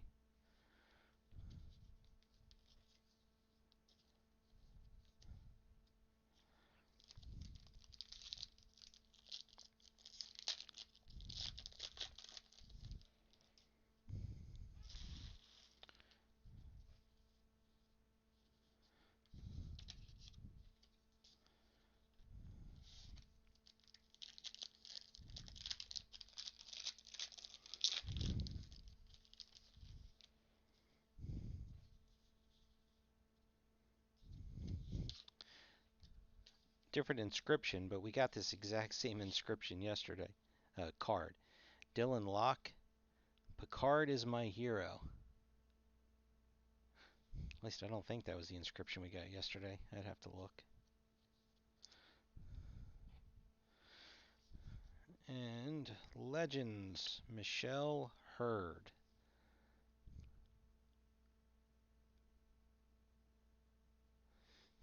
And she put her character name on there.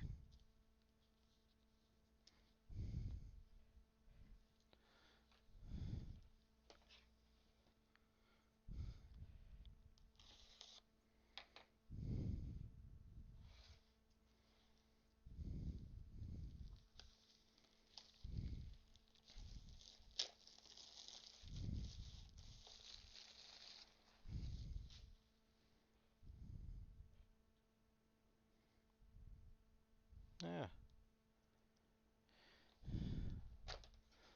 My watch has about had it. Locks up all the time.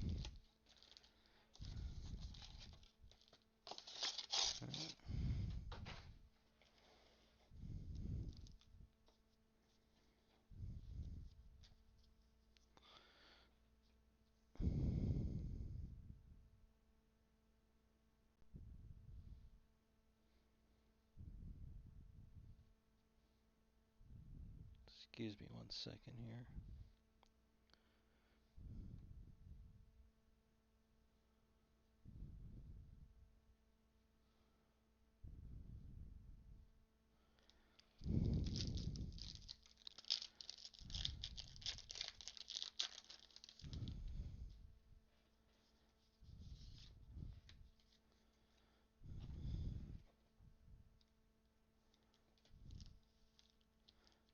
Nope, still no autograph relic.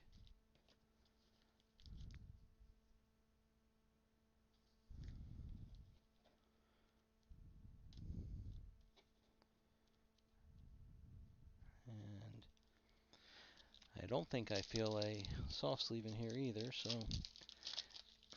guess no sketch or printing plate.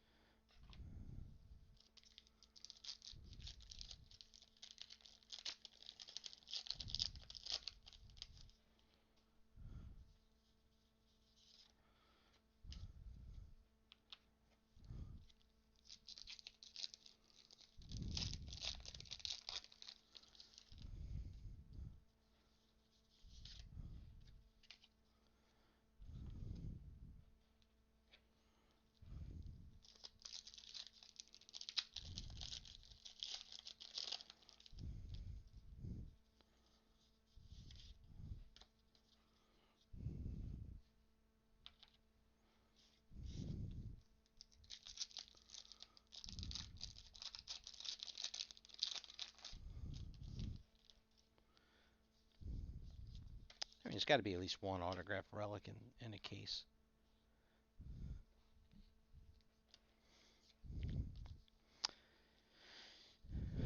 Because, I mean, Ozzy, you said there was 9 autograph relics on the checklist.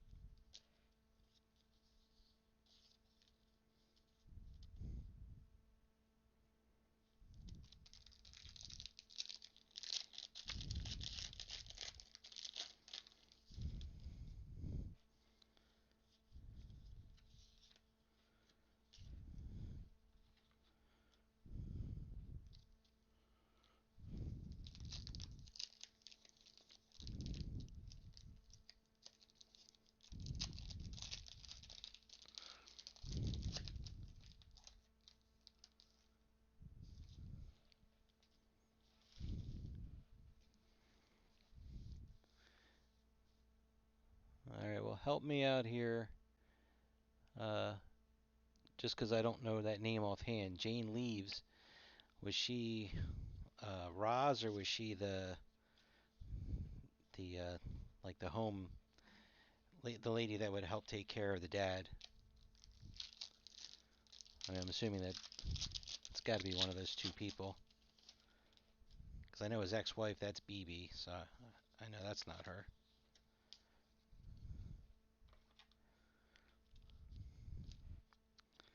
If you can't tell, I didn't watch that show religiously.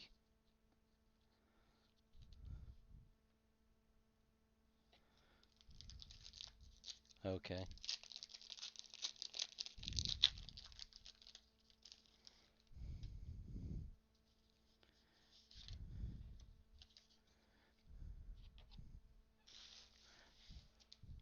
Wait, is Niles signing? I thought there was some friction with him and Frazier. Oh crap! I opened up the relic. I wasn't paying attention.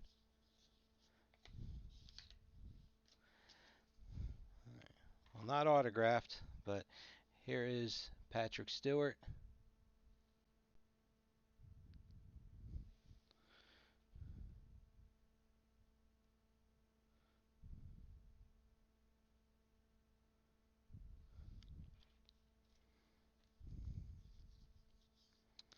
I don't know. I could have sworn I remember reading something about, was it David Hyde Pierce? There was some issue with him with the reboot.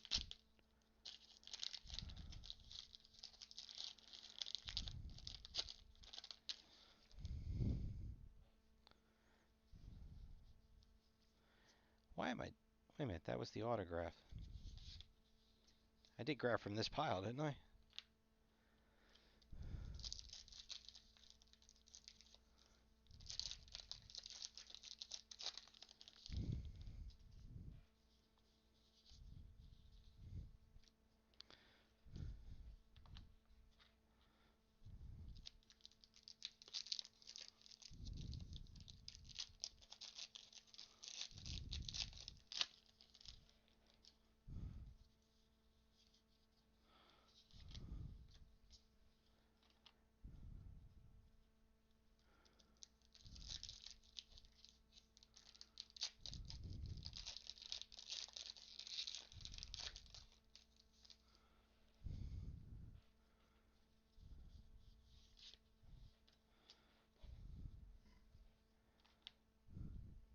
I did not know that.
Alright, so that means one of these is not an autograph.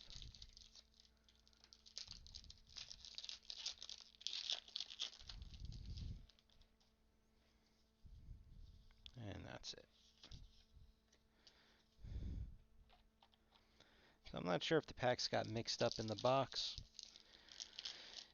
or just a random box or two.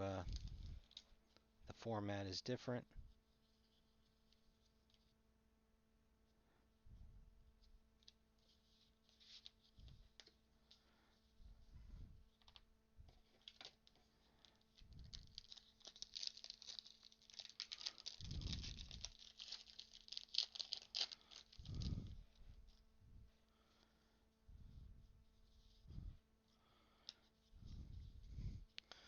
Alright, we'll start here. Adrian Sparks.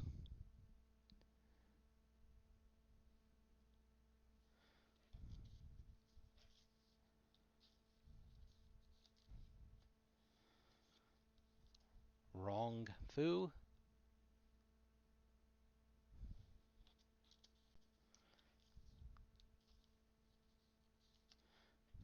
And who'd we get?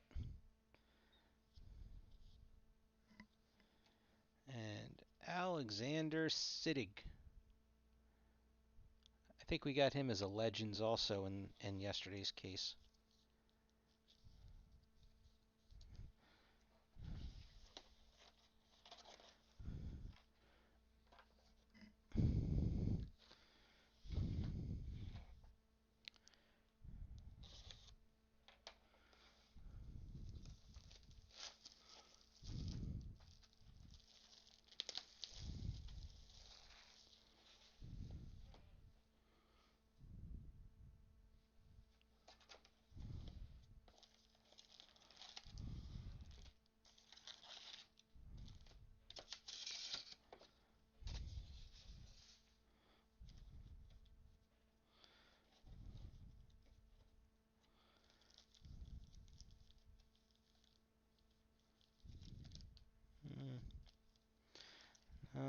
None of them feel.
There's bloodlines.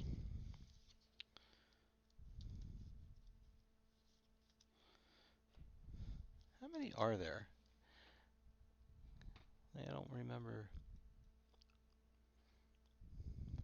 Let's see. Bloodlines. Where you at? 18 of them. So there's two that we don't get.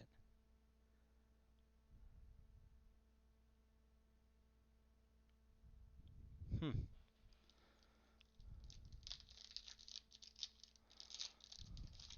I'm not sure which two we didn't get in yesterday's case.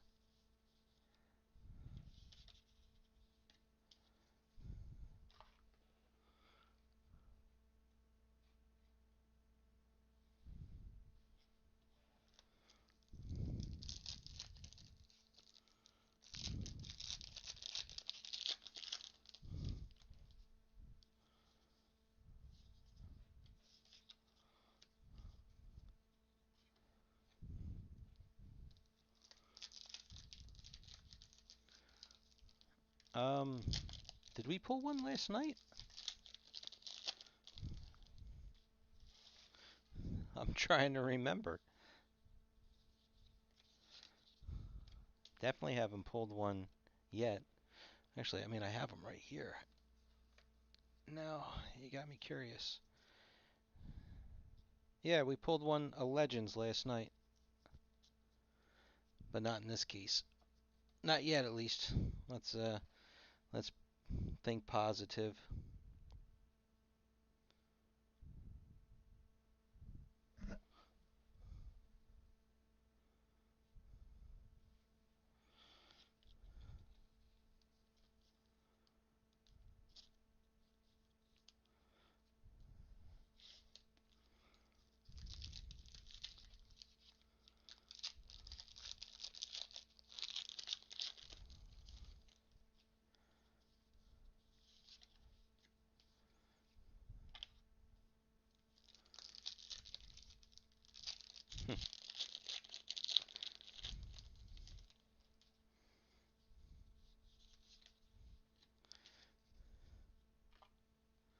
Like, I don't want to say like the product is loaded.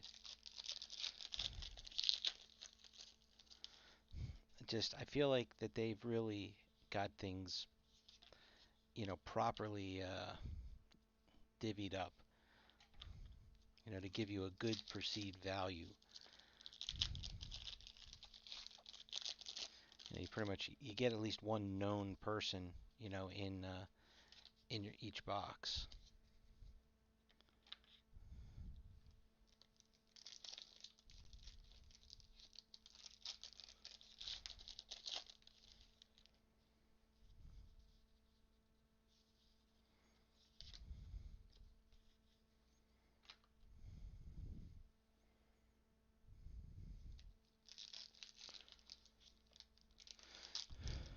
Yeah, I mean that one though. That's just because they had more stuff like autographs.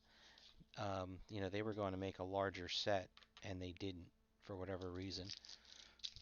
So he ended up what is it like 6 autographs in a box? There's some crazy amount.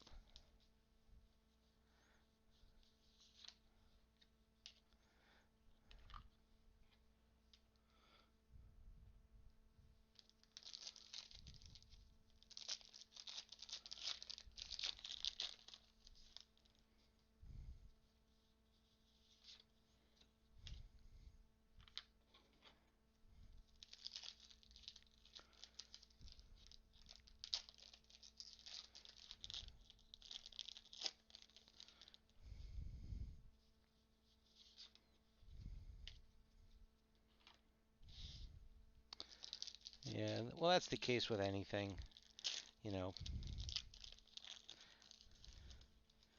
when the autograph is new and fresh and everybody wants it, and then after a few releases where they're in, everything.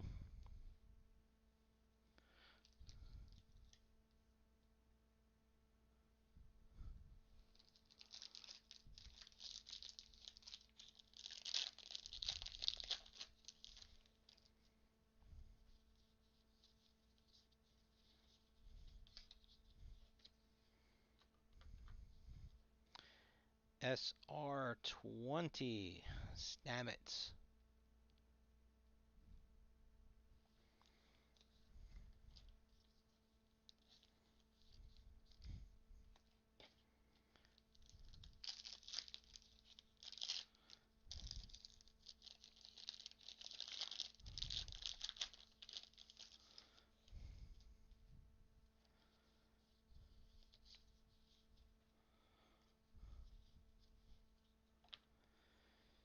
Roderick McNeil.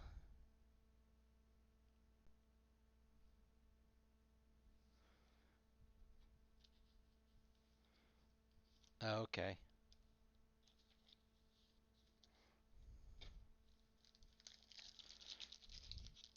All right, 3 boxes left.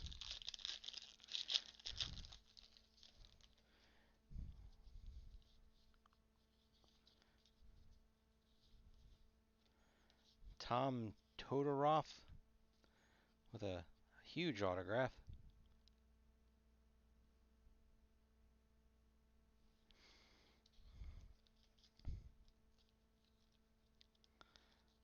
So I would think in that one of these last 3 boxes, we're going to have to get at least one either printing plate, autograph printing plate, or autograph relic. So what are we going to get? All right, Legends, Tim Russ.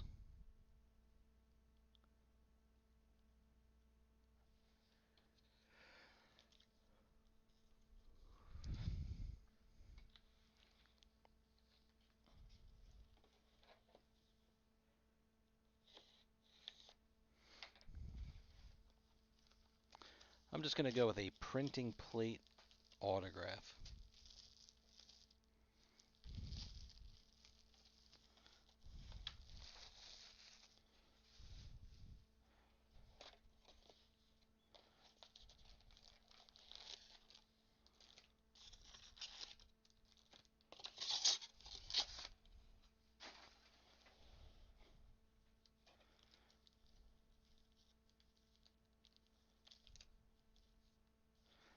None of them feel thick.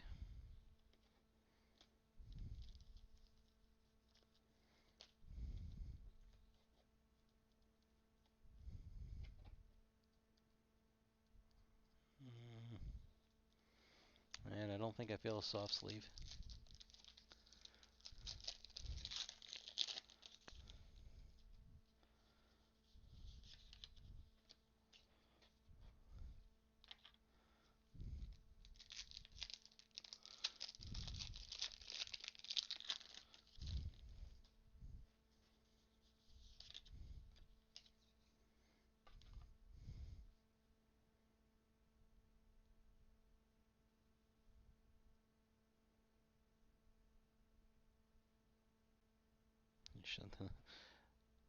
My watch locked up. It says it's 10 after 6 my time. I wish.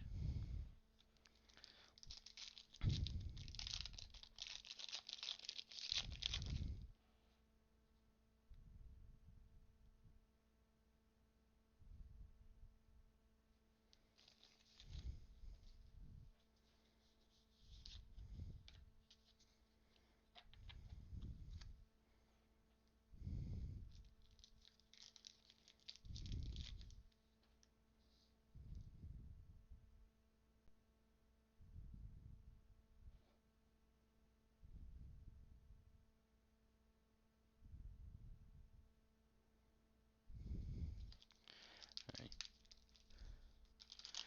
Checking some comments.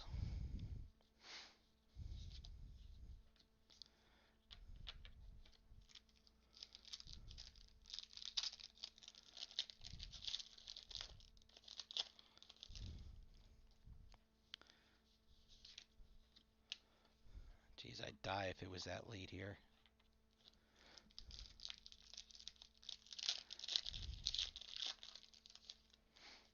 Have to, get up around 5:30, 6 o'clock ish in the morning. And last night's break, we didn't even get done until, what was it, 12:30? Uh, Jean-Luc Picard, Bloodlines.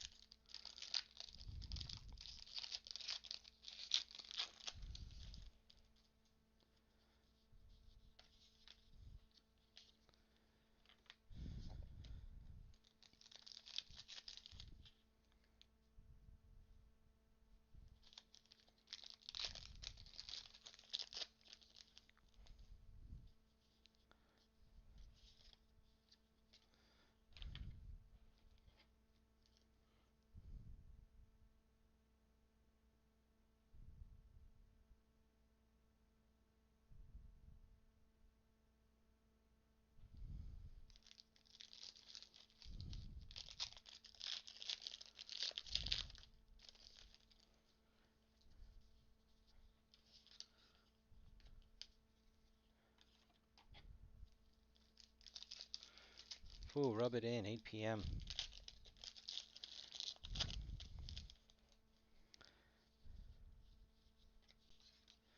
My schedule has been so out of whack for the last 2 months. All right, so this is Captain Kirk for the O Captain, and just so you guys know, they did two for him, one original series and then one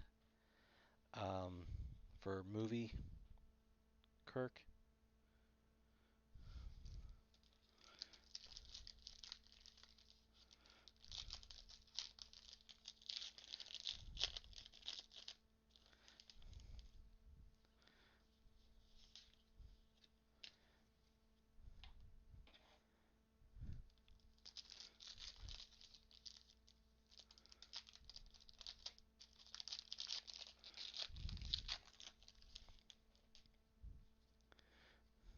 (2:30 in the afternoon). And you're retired now, right? So you don't even have to worry about you'd be at work.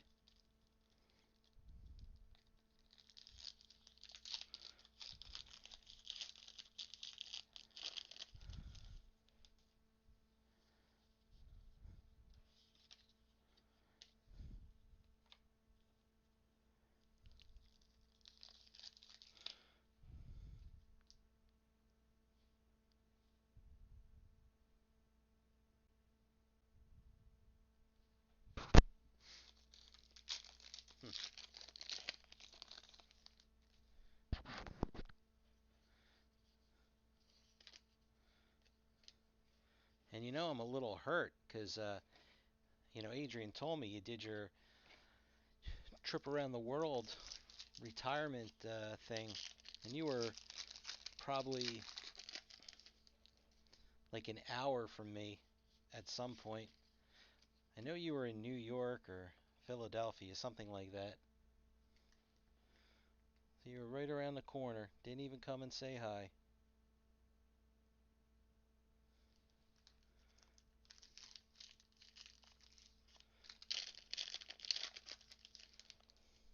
That's all right. I won't hold it against you.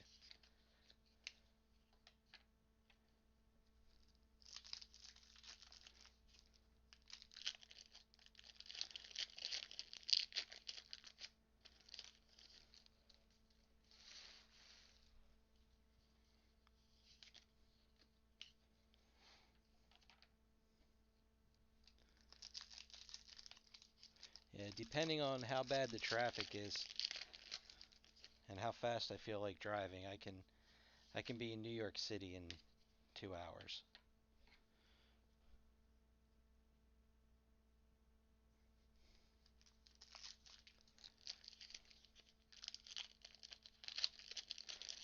I'm not much of a city person, so I stay out of there as much as possible.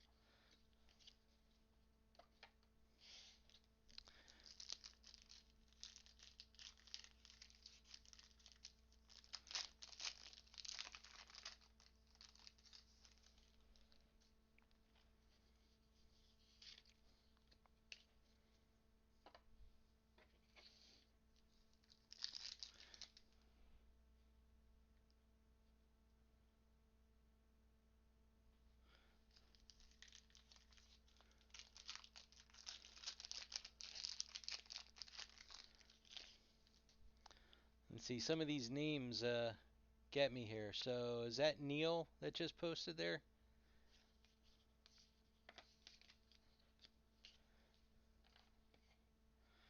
Here's Cisco Relic.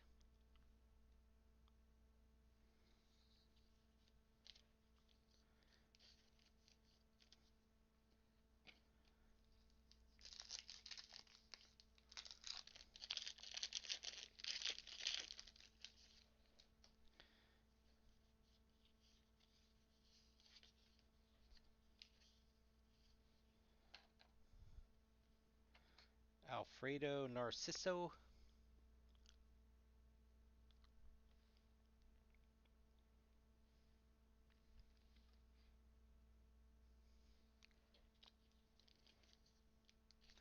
Oh, you know what? I didn't even catch that. Yeah, you're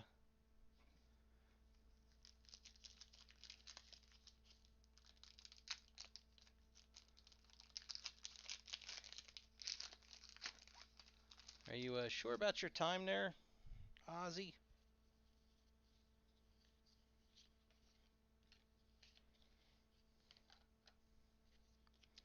Patrick Kerr.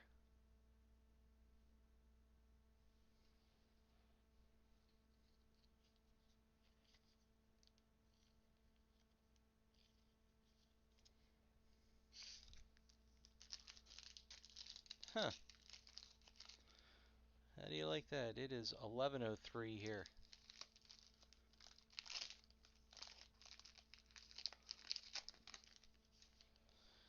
All right, who do we get this time?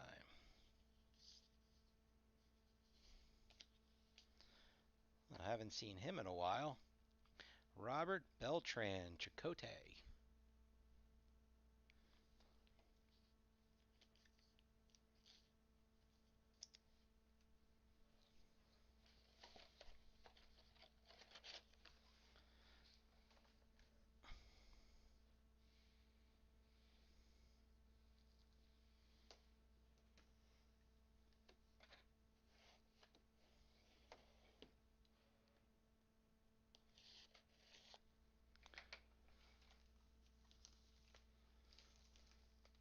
That is correct. Yeah, the Eastern time zone, which is what I'm in, yeah, that goes out pretty far west from me.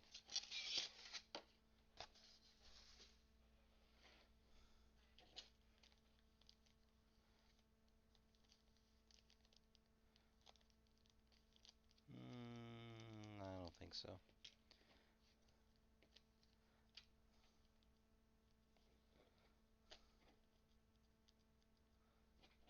Up, got a soft sleeve. That one right there.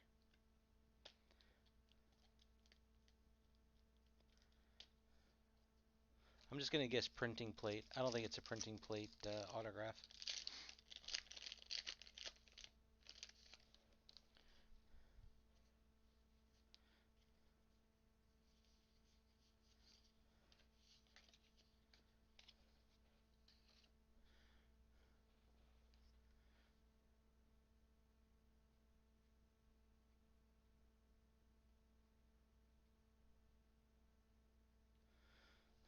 But yeah, Neil, depending on how far into Ohio she is, I can get to the Pennsylvania-Ohio border in somewhere between 6 and 8 hours. I can't remember exactly how long, but something like that.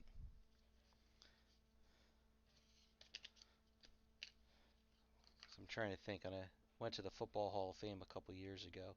Can't remember exactly how long it took.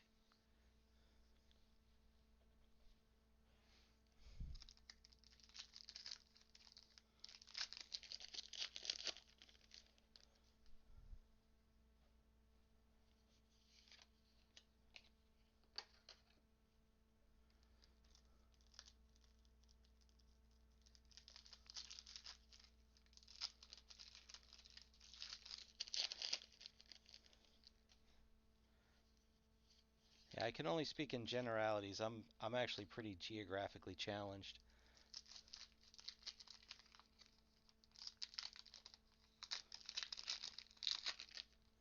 I just know, roughly like how long it takes me to get somewhere, but what it is in relationship to other things, not a clue.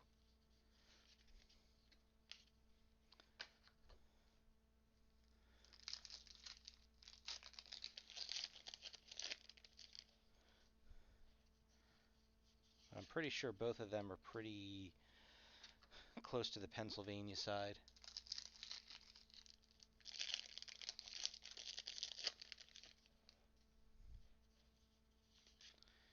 But if you're a sports fan, the Football Hall of Fame is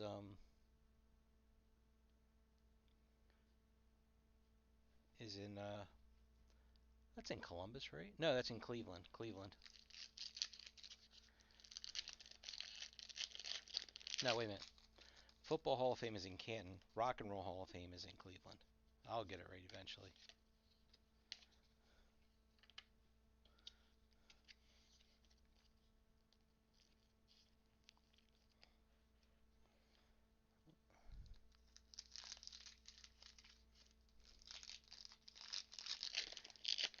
Yeah, I went twice. Well, once with a friend, and then I took my son when he got a little bit older. Yeah, we did. And I took him to baseball as well,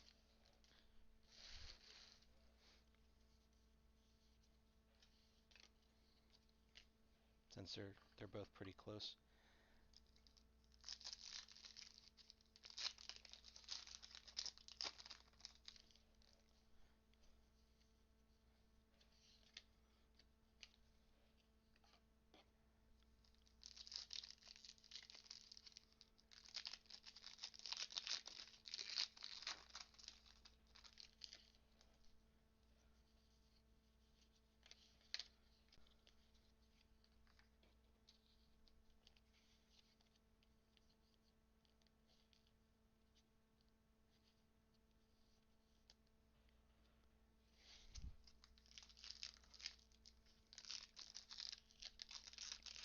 So when you say you've been to the Hall of Fame, which one? Football or rock and roll?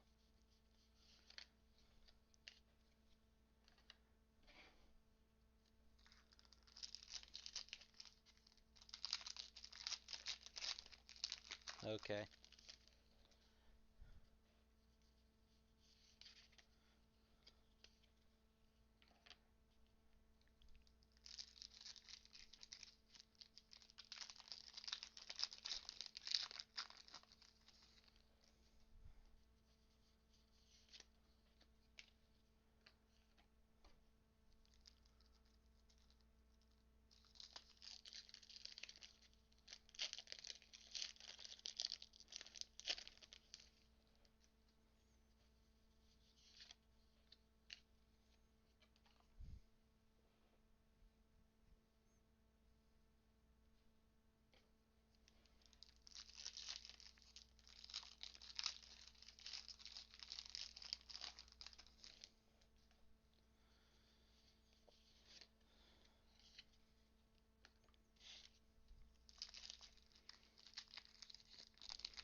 think it's going to be it doesn't feel thicker than the other one, so it's probably going to be a basic relic.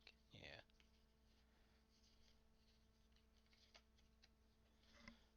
Mainly since it's one we didn't pull before. SR19 from Picard.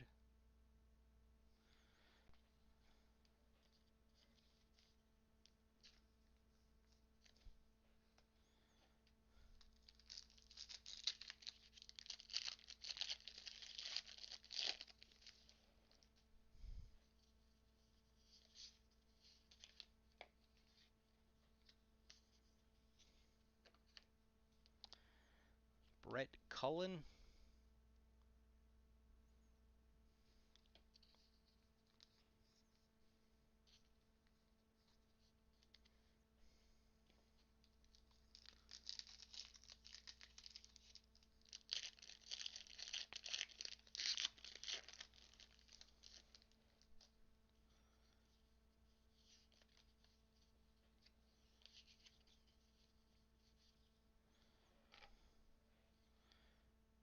Susie Plaxon.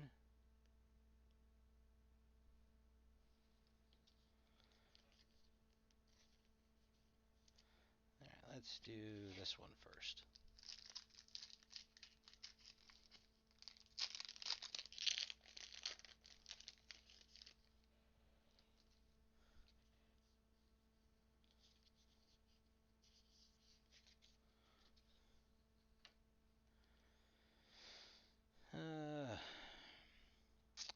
So this is the Pale Moonlight.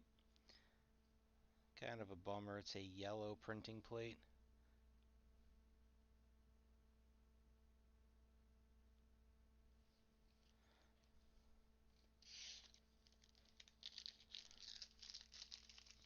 Susie Plaxon is a decent autograph.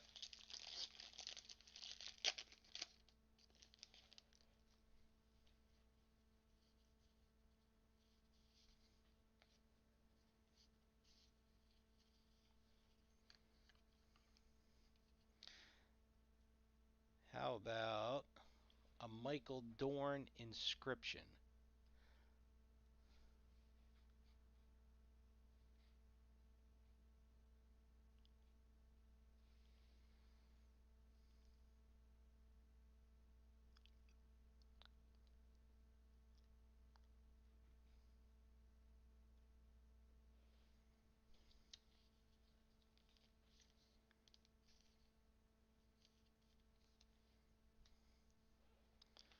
Okay, last box.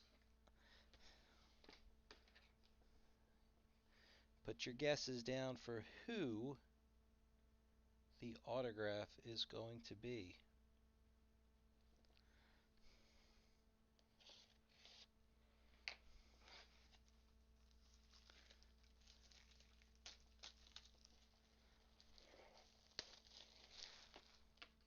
I'll be positive, and just since we got it in the last case too, how about a John Delancey?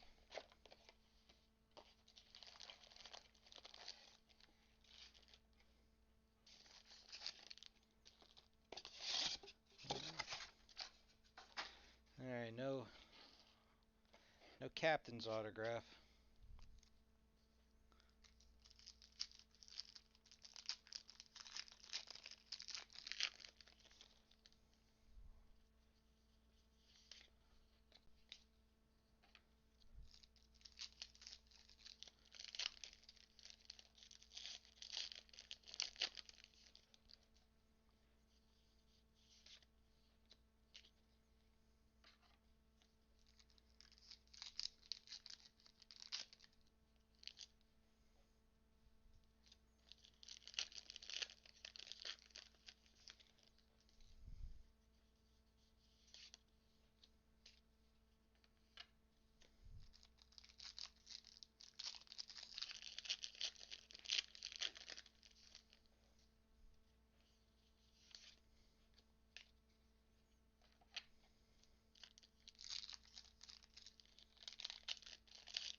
Anybody's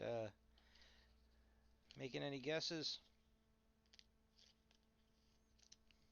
It's Troy Bloodlines.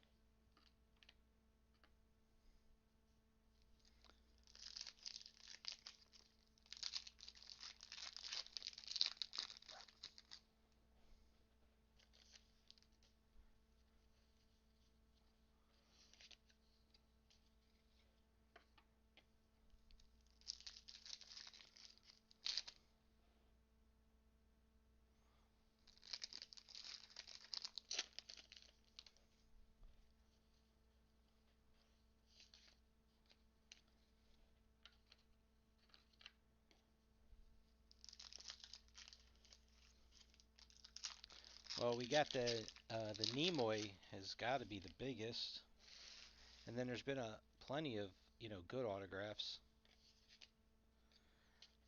Uh, had a Walter Koenig, Soniqua Martin Green. Um, Here's a an original Pike captain.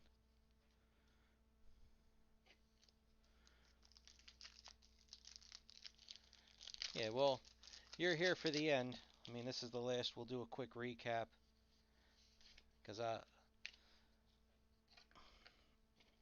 I still have to do a. Oh, that's the relic. 1, 2, 3.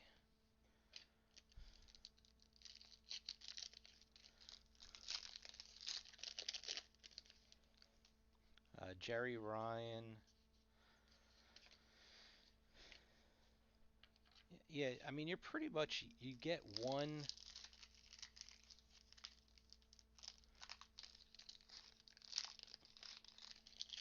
Decent autograph in every box. So you get, two scrubs and one decent.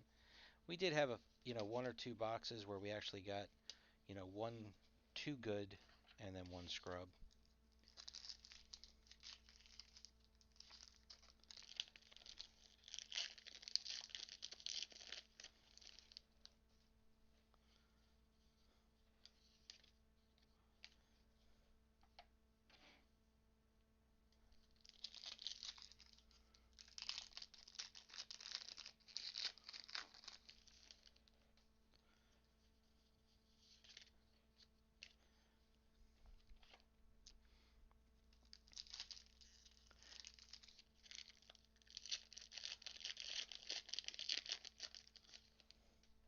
Hey, you know what? I have a question.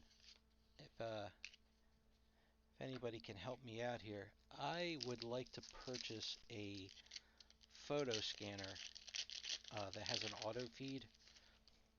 I want to digitize a bunch of old photo albums before the pictures are long gone. Does anybody have any recommendations or if they use any? I was looking and they're pretty expensive, compared to your basic flatbed scanner.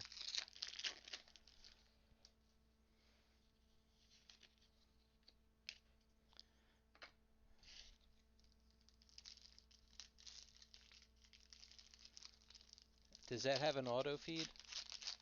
The Epson?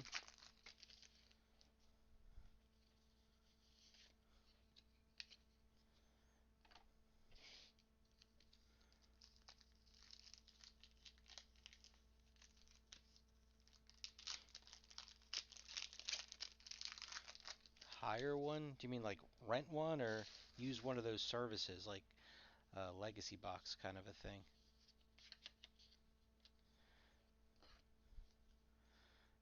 SR27, shiny silver.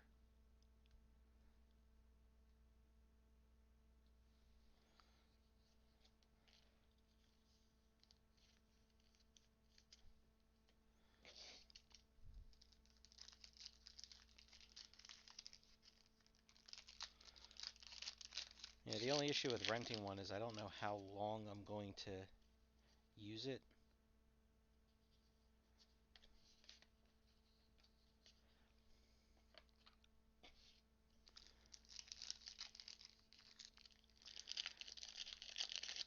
Been cleaning out at my mom's house too, so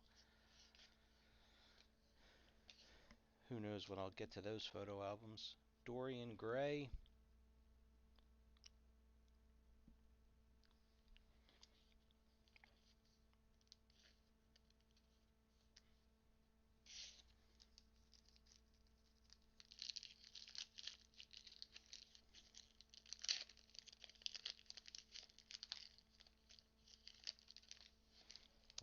We're ending with the Legends.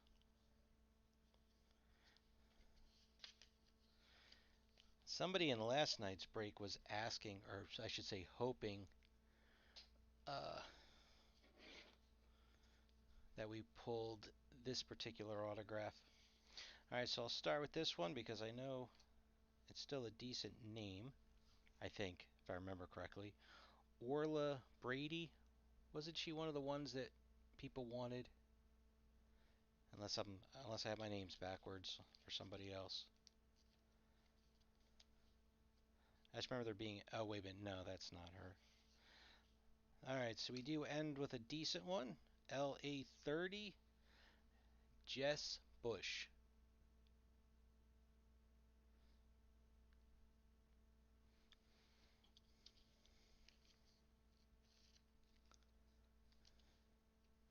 Yeah, the goal is to run them through the auto feeder and then whatever, if I put them in as JPEGs or whatever, I can go back, caption them, save them, put them on a flash drive or a DVD or something, so that way they're saved. Okay, recap time. Um, Case topper was CT1. Our metal O captain was the Chris Pine Kirk, which is MC7. There was one Odo memoriam, two Nichelle Nickel memoriams, yellow printing plate of PM0. I think is that a 6 or an 8? I think that's a 6. Well, either PM06 or PM08. Seem to get all the inserts that um, we normally get. Relics again, nothing really jumped out. I feel like the relics we got yesterday in that break were better. All right, we're gonna run through these. I'll try and save the better ones for last. And then, again, just Orla Brady. Was that one of the more desirable names, or am I thinking of somebody else? Let me do it this way.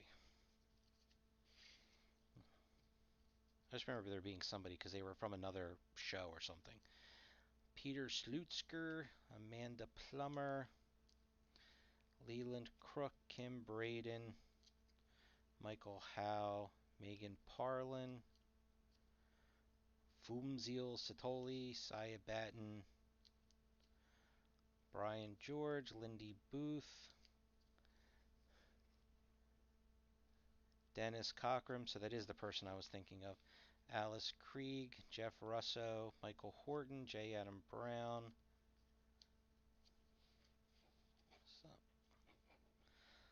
Marcelo Tubert, Stephen Rankin, Stephen Mocht, James Frayne, which I think he's actually better as well. Same thing like Steven Weber. At least it's a known person. Reed Burney, Dylan Locke, Adrian Sparks, Rong Fu, Roderick McNeil, Tom Todoroff, Alfredo Narciso, Patrick Kerr, Brett Cullen, Susie Plaxon. I think we're Dorian Gray. I think I already said that one twice. Okay. Robert Beltran, these are the better autographs. Michael Dorn, Inscription, Jess Bush, Brent Spiner, Denise Crosby, Walter Koenig, Doug Jones, Garrett Wang, Jerry Ryan, Jack Quaid, Soniqua Martin Green, Bruce Horak, Michelle Hurd, Alexander Siddig, Tim Russ, and Leonard Nimoy. All right, that is everything. Thank you very much for watching. I know somebody posted it a couple of times. There's a Picard break on Blowout we're trying to fill.